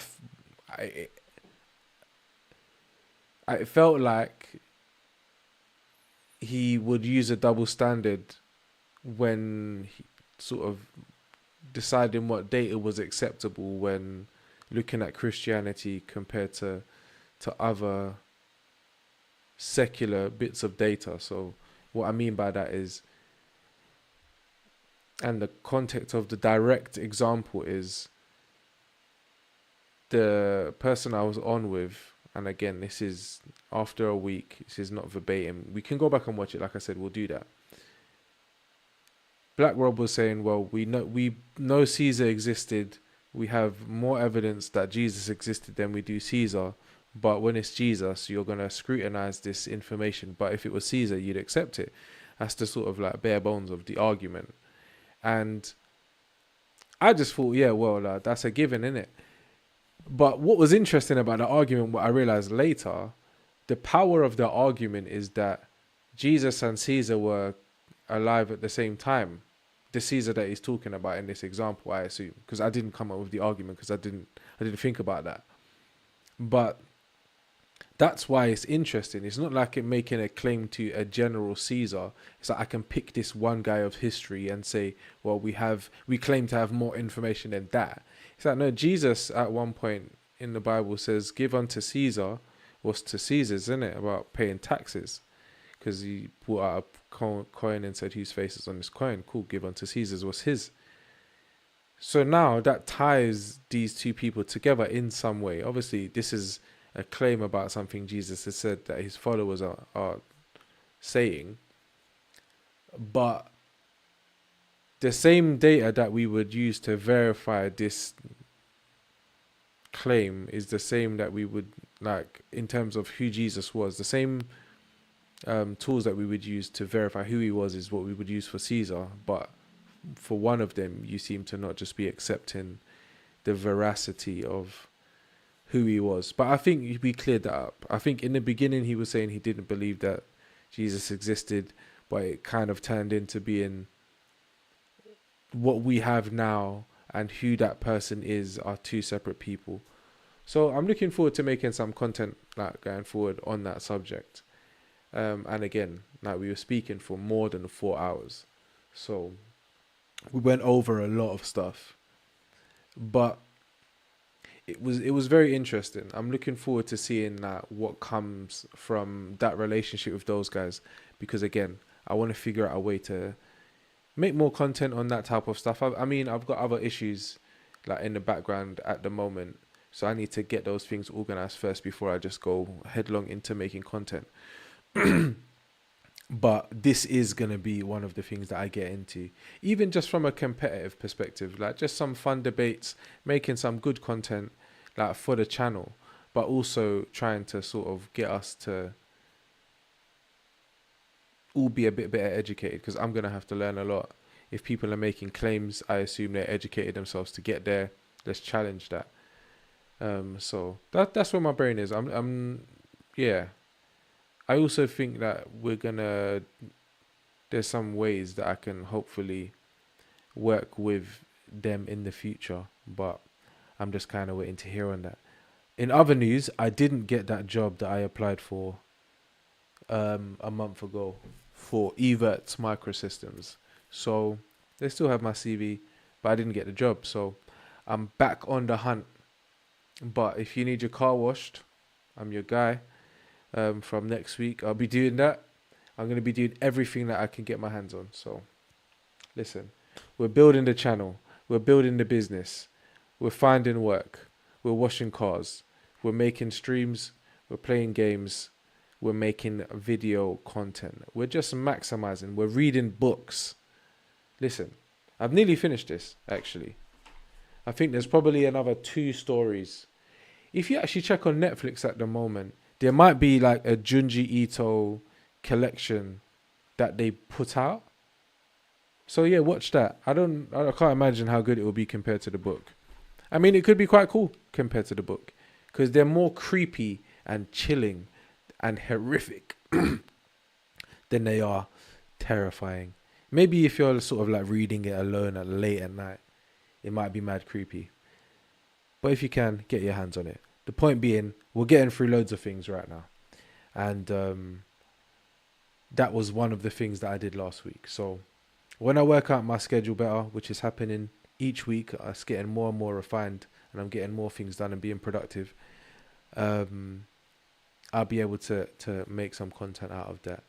For some reason, I tried to download that video, but I could only get like 360p versions of it, and I just didn't want to work with that. So what I want to do is do it while we're streaming live, because that way I can just do a desktop capture, so you can have me in the corner and then just a good quality of the video, and I can just play it and pause it, and we play it from the internet. But we'll do that in the next week or so. I think next week I should have some more time, maybe on a Tuesday or on a Wednesday, and I'll just start early. We'll just do it through the day, and then we go from there, because I know a couple other people have just finished watching it and they've got some opinions to share with me, and I do appreciate them for watching. Actually, I'll put the link in the chat right now, and if you want to watch it, you can. Give me 1 sec.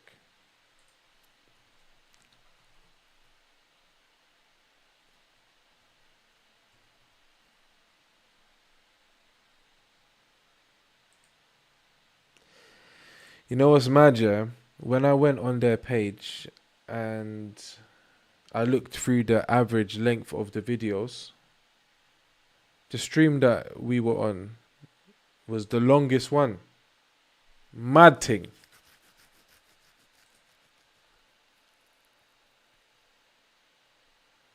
Yeah, they averaged like 2 hours. Ours was 4 hours and 46 minutes. Very spirited. I'll show you what it looks like, actually, because they actually made a very funny thumbnail of me.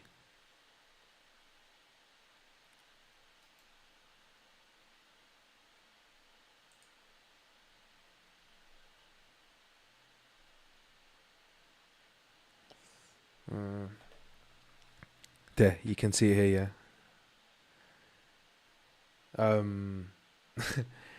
It says white supremacy with a question mark, because the week before, that's the way I actually got introduced to them. I joined their stream, was having a conversation about that as an idea, and then it went from there. But yeah, we got MF Doom, we've got Black Tate, which is the MF Doom guy. The King's Monologue, he does serious scholarly work. So he's not like me.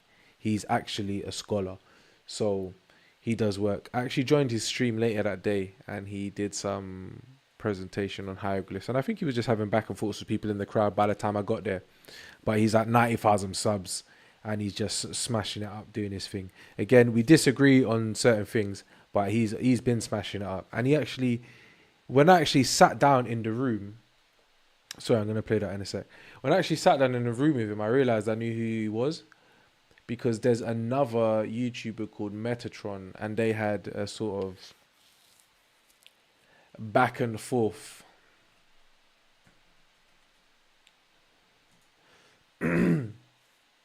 Yeah, so they had a back and forth with each other that was private. It wasn't even private, it was quite public. And yeah, they both had, like, they held their sides, and they're both like historians, so they're coming at it from that perspective. And it was all very heavy, sort of scholarly stuff. Again, like I said, this guy is not a layman like me. He's an actual scholar. Check him out, King's Monologue. If you like hieroglyphs and you like ancient Egypt and you like those subjects. I'm probably doing a disservice to how complex what he actually is doing is, but that's all I know about him. And I just realized at the time I had heard about him before. But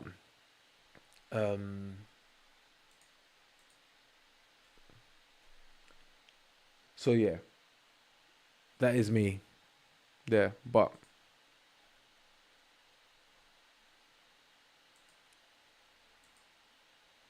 yeah, so that's the host, Emmanuel.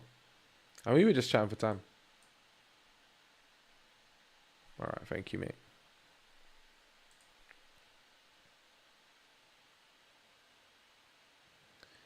Yeah, man. We've got my granddad's handkerchief there. That's the King's monologue. I think he left his glasses at home, so some people were saying that the glasses thing was weird, but it was just a necessity at the time. So, again, like I said, man, these are all just cool dudes. This isn't like a Backchat London type thing. It was it was very serious. So yeah, no, it wasn't very serious. It wasn't salacious. It wasn't silly. We were actually having a real conversation and trying to actually have a back and forth and get things out of it. I learned a lot. I do need to watch it again and maybe compile some notes, but it is 4 hours long, so I'm not going to watch it and take notes. We're just going to go through it together one day in a play-by-play. But yeah, I hope that made sense. That's what I did last week. Big up TNB. Big up the whole team. Looking forward to working with you guys soon. If there's any help that you need. And yeah, man, I just want to see those guys do great and big things. So yeah, big up them. But yeah, we can get back to the gaming for a bit. And then I'm going to drop off soon. Give it another 20 minutes or so. Oh yeah, I was supposed to drop the link.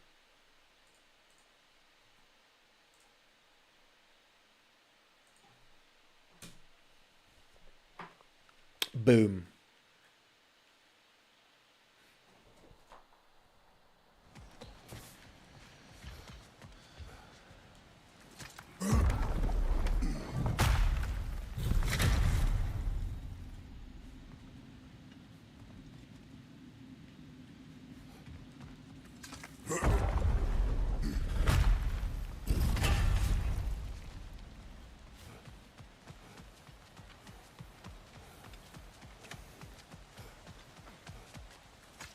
Giants always did enjoy hiding their secrets in plain sight.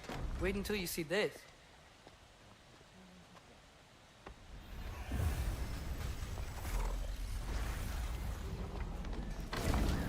Crazy.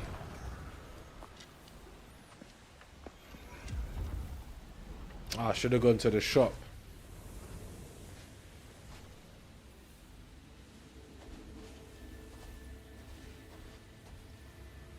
Ah, yes. Here we have Groa's search for her missing husband. She was relentless in her attempt to find him. Meditated for weeks on end. Unfortunately, she found something else. A vision of Ragnarok. Word of Groa's vision reached Odin. He sought her out, demanded a private retelling. Didn't like what he heard, apparently. Ironwood? That's the... I don't know what that is. The mythical sanctuary for giants. Curious. So it's in Jotunheim? I know some giants thought so, but Ironwood isn't anywhere, lad. It's a concept, a metaphorical paradise. It's not real. Presumably, Groa requested her ashes be returned to Jotunheim, while her soul found peace in the light. Difficult to imagine Odin respecting those wishes. The champion? I think it's supposed to be... me. You assume too much. Aye. Best not to read into these abstractions so literally. Prophecies are slippery by nature. Although, some are more obvious than others. Ragnarok. Aye. The end of everything. So this is it. There's nothing we can do to stop it. There must be a way. Why else is this hidden? Look, here. This is what we saw. It's you, fighting in Ragnarok. No. I can't. What's this then? That's new.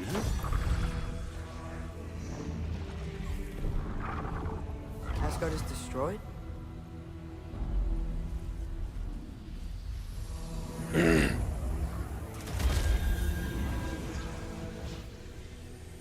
But the other realms thrive?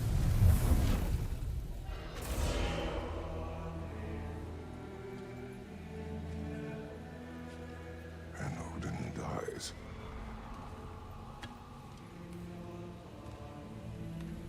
She lied. Groa lied. Of course she did. Odin's working off a false prophecy. So then, we can win Ragnarok. We can beat Odin. We are not present in any of this. But that was Tyr leading the charge against Asgard. Plus, Hell's army was there. And the elves. Champion. Okay. Whoever that is doesn't matter. But for the first time, we know something Odin doesn't. We just saw we can win. Tyr? I won't allow prophecy to define my choices. He ain't trying to beef. But we just saw No, you. Atreus. This is wrong.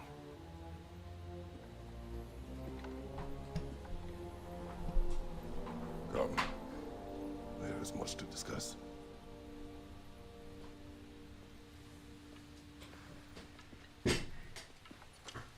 My chair's getting old, man. It just drops down low on its own. Like some video vixen.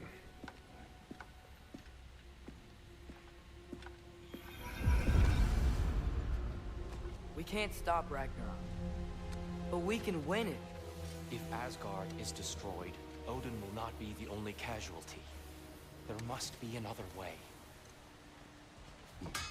At your service. What can I make for you? I can't afford nothing, why not?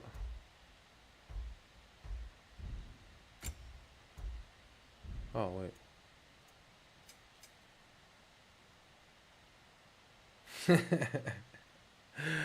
Hey, Duke is saying that he can't watch the stream because he doesn't want spoilers. Everybody send it to him in his DMs.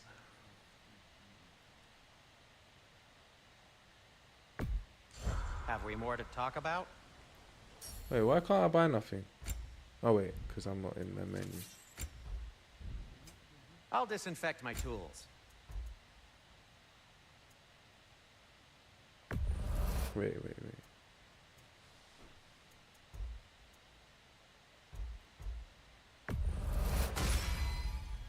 Hey, what happened to all the armor we made you already? I used it. Well, maybe try to make this one last longer. I will not. Mind your business, young man. Yes, give me more strength. Huh. That might be my best piece yet today.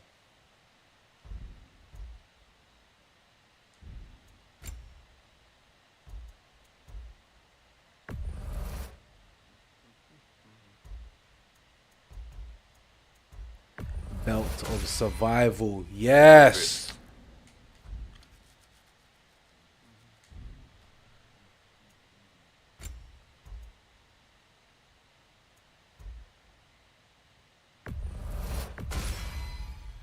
Wear it with pride.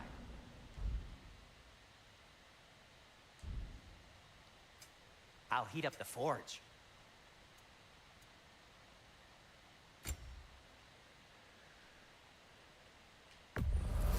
Glad to take that off your hands and wash it.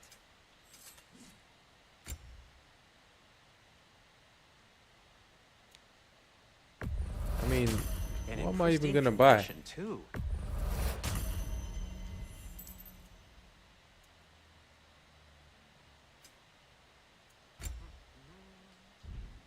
And Atreus? First runic arrow from a full quiver deals greatly increased damage. Melee attacks against an enemy afflicted with sonic deal greatly increased stun. I don't know.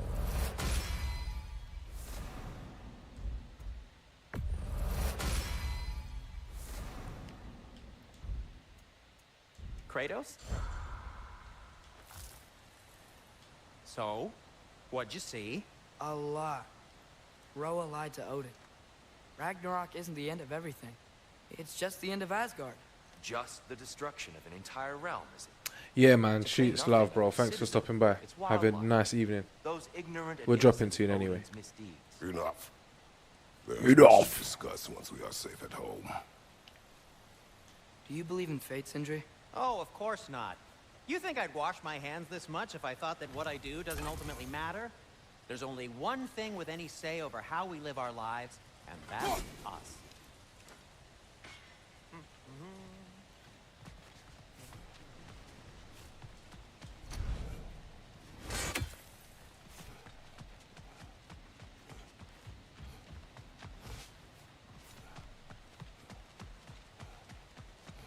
There used to be a Nornir chest down here. Guess they moved it.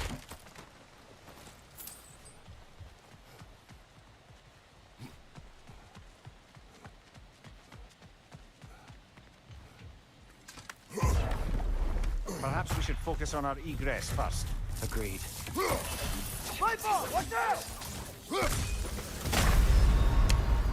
One shot it. I thought I could pick that up. I was tapping circle mad. But we've been on low health for ages.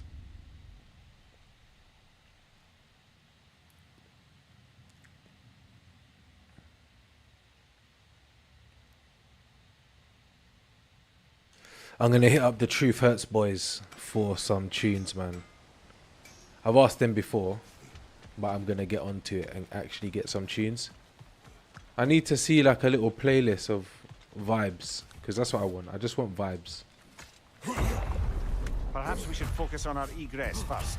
We're gonna clean this room and then I'm done for the day.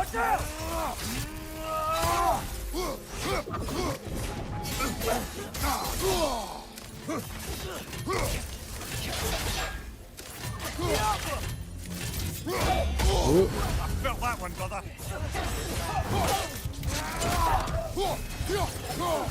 Need this life.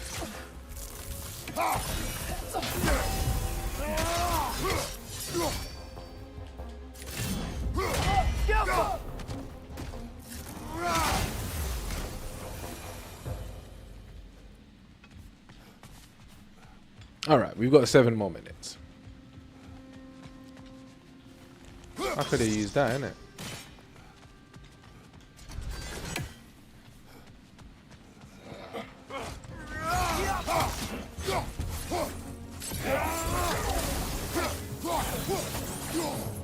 Watch your right.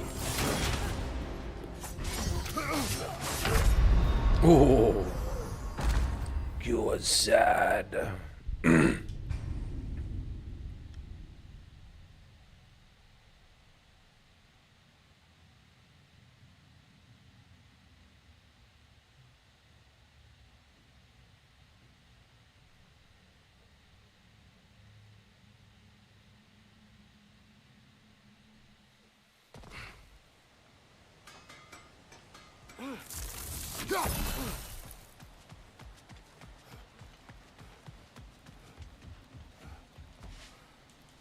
Oh, I thought I cleared the first bit. Perhaps we should focus on our egress first. Agreed. Maybe you can throw those back at him. Yeah, it's saying that I can, but I haven't been able to do that yet.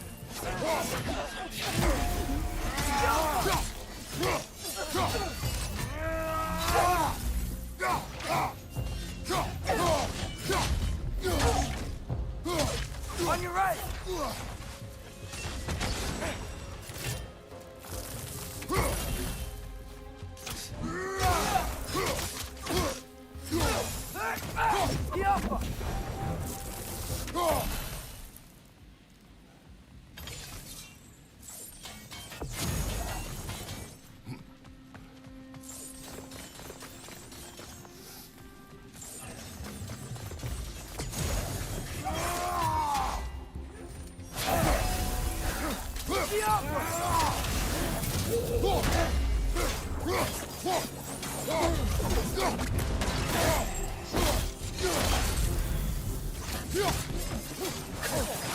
Felt that one, brother.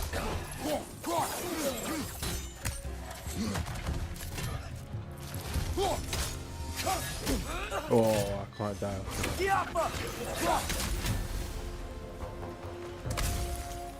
Imagine I died just then. That would have been whack.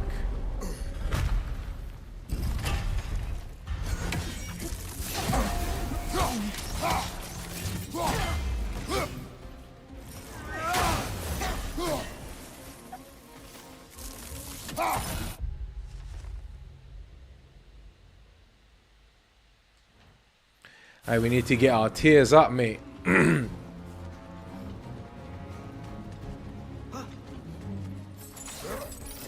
a second. I didn't want to go down.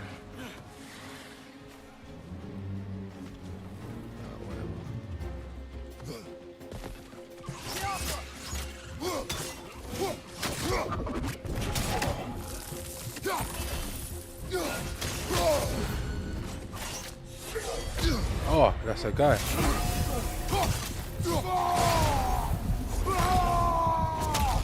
Oh no.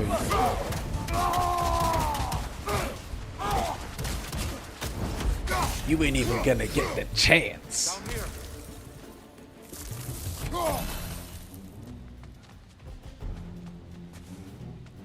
Oh, we're trying to escape, innit? Mad thing.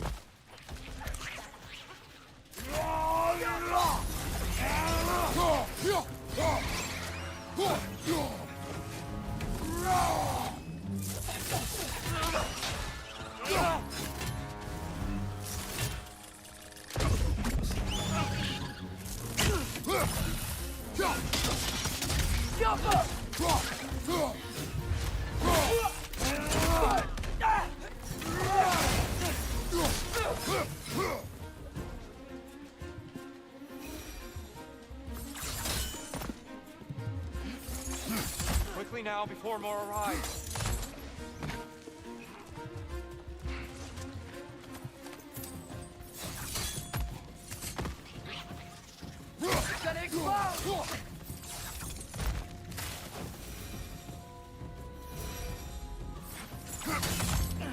This way. We need to keep moving. He's really worked up. He's okay. Focus, Atreus.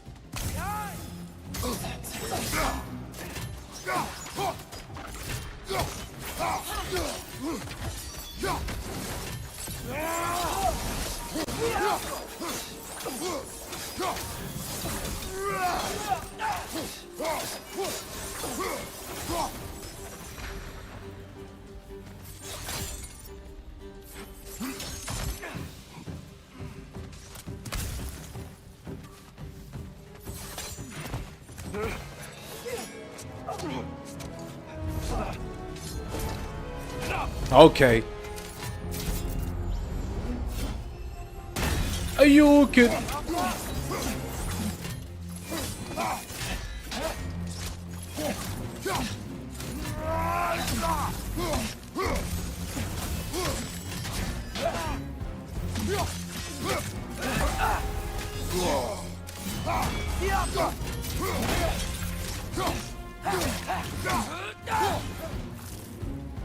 On your left!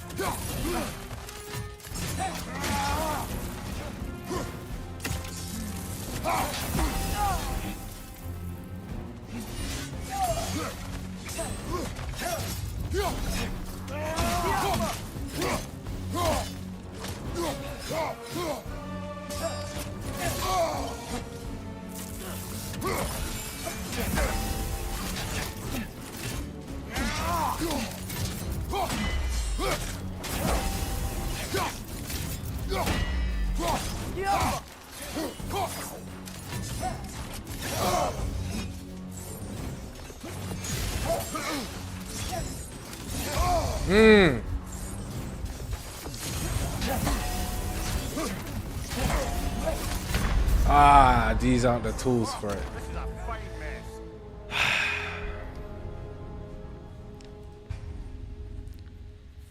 The axe is the tool for this person.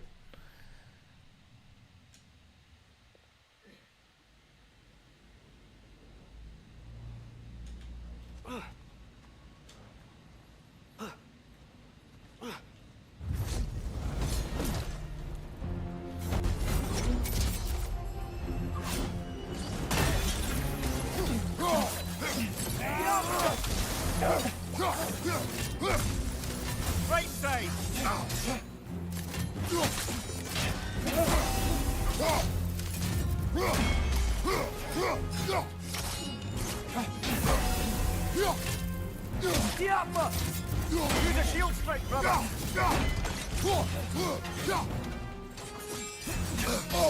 Ah, come on.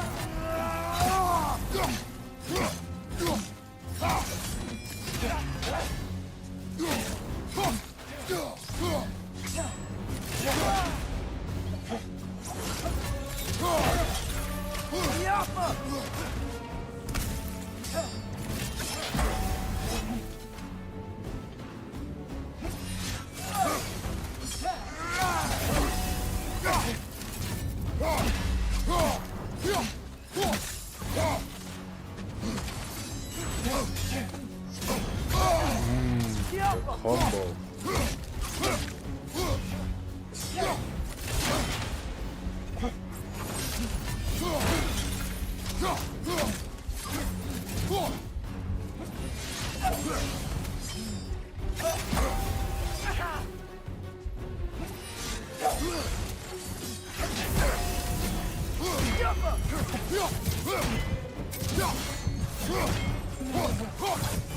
Hey, we're on thin ice, boys.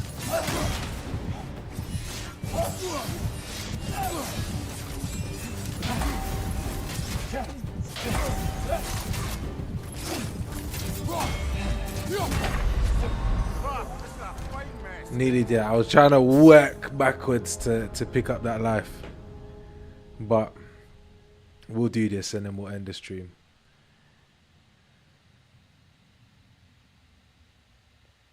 But we're working through it nicely.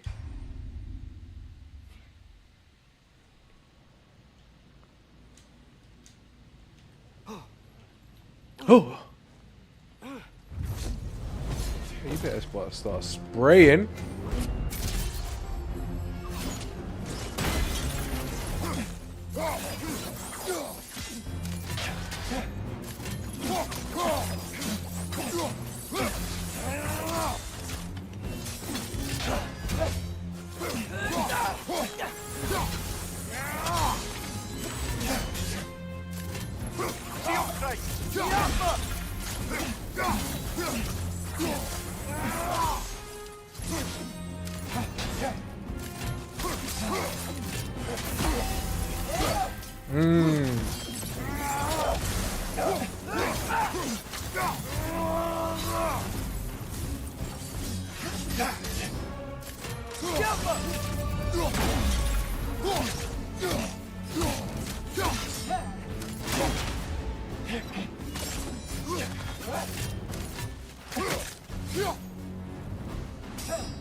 Come on.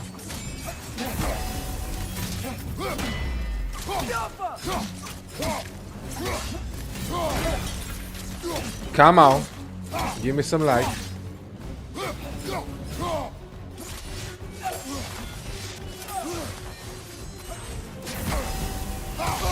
Oh my days. I was one dodge away. I was one dodge away, mate.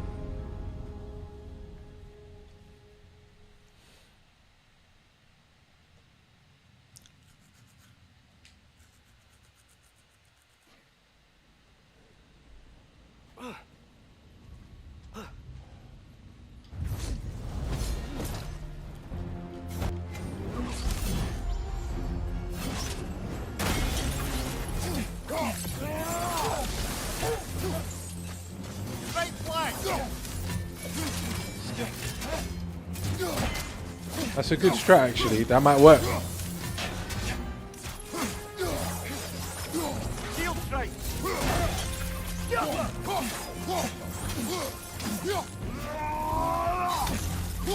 Oh, linkages.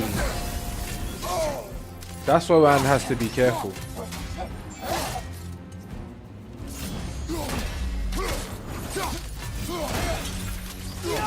Getting trapped in corners as well.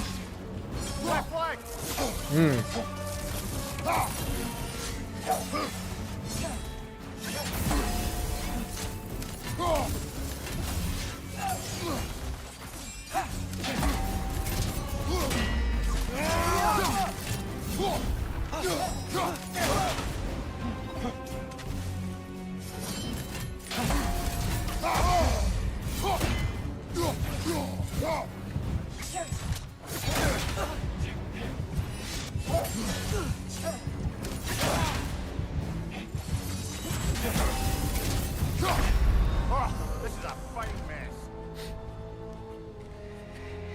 It stands in between me and the life every time. But again, I want this stream to end now. So we're about to do this, mate.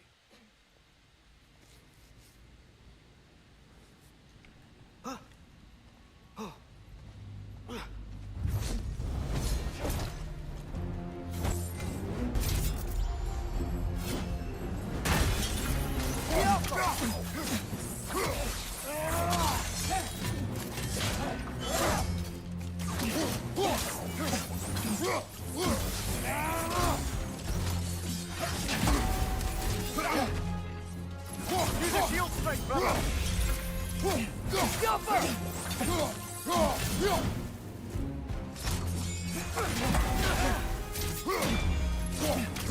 Come on.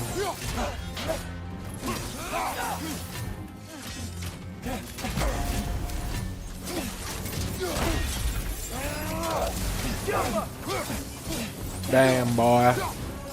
Crittage. Watch your right. Oh.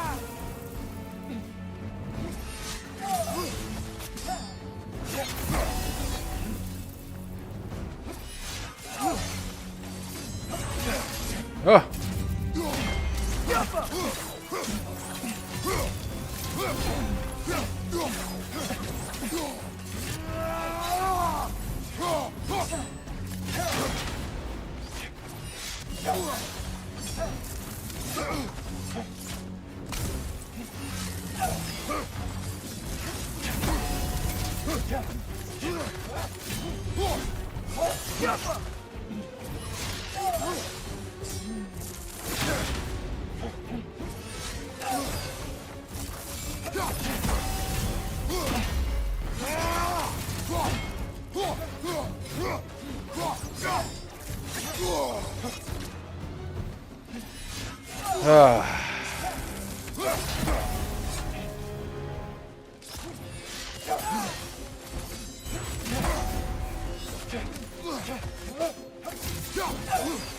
Use a shield strike, brother.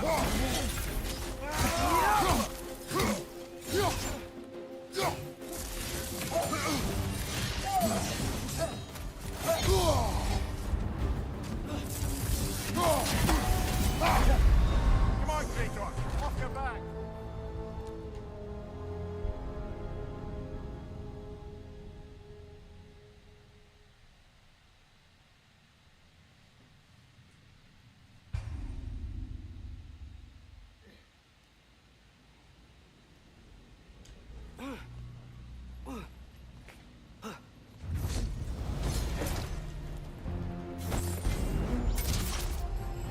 Perfect game. Let's stay in the middle.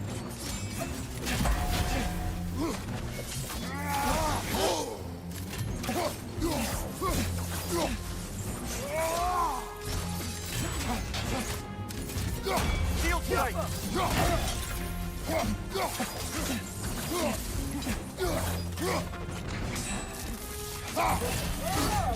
Wow.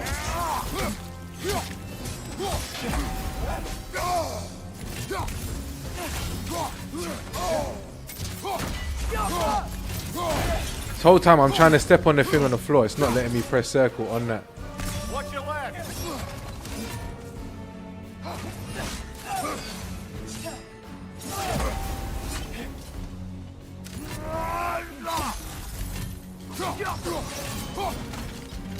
Wasted.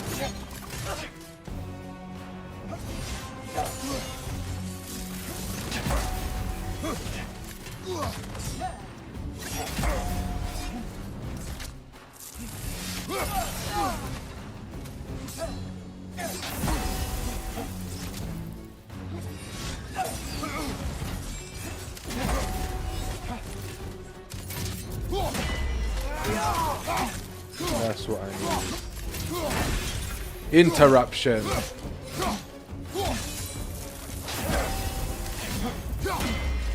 Interruption. Oh. Ah!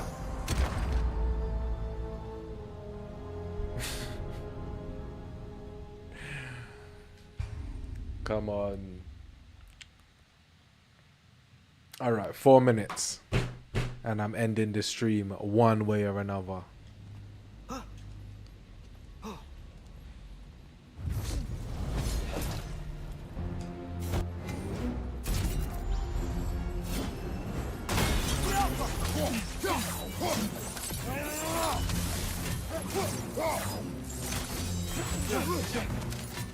I shouldn't be chasing this person, man.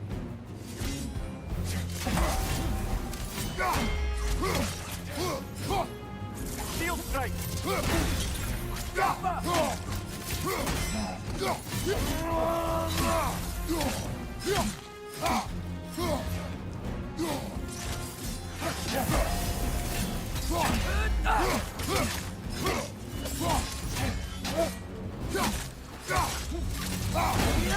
We're getting mad lucky right now, boy.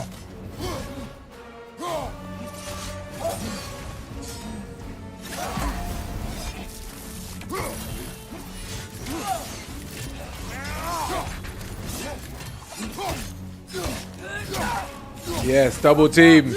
Young bad.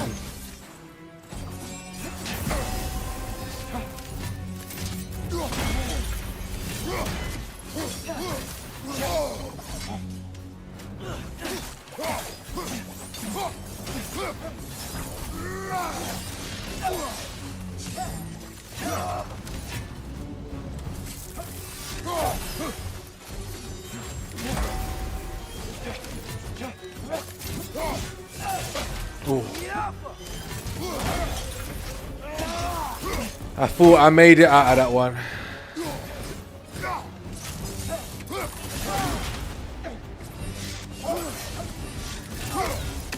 Woo! I did make it.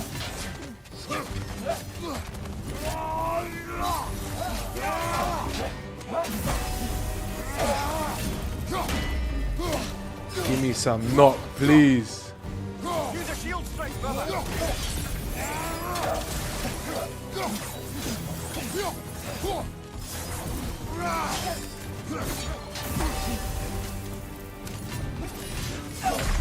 Oh my days!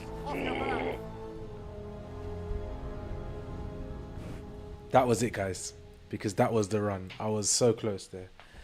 So, again, suspense. We have our new enemy, and we know what we're going to be doing next stream.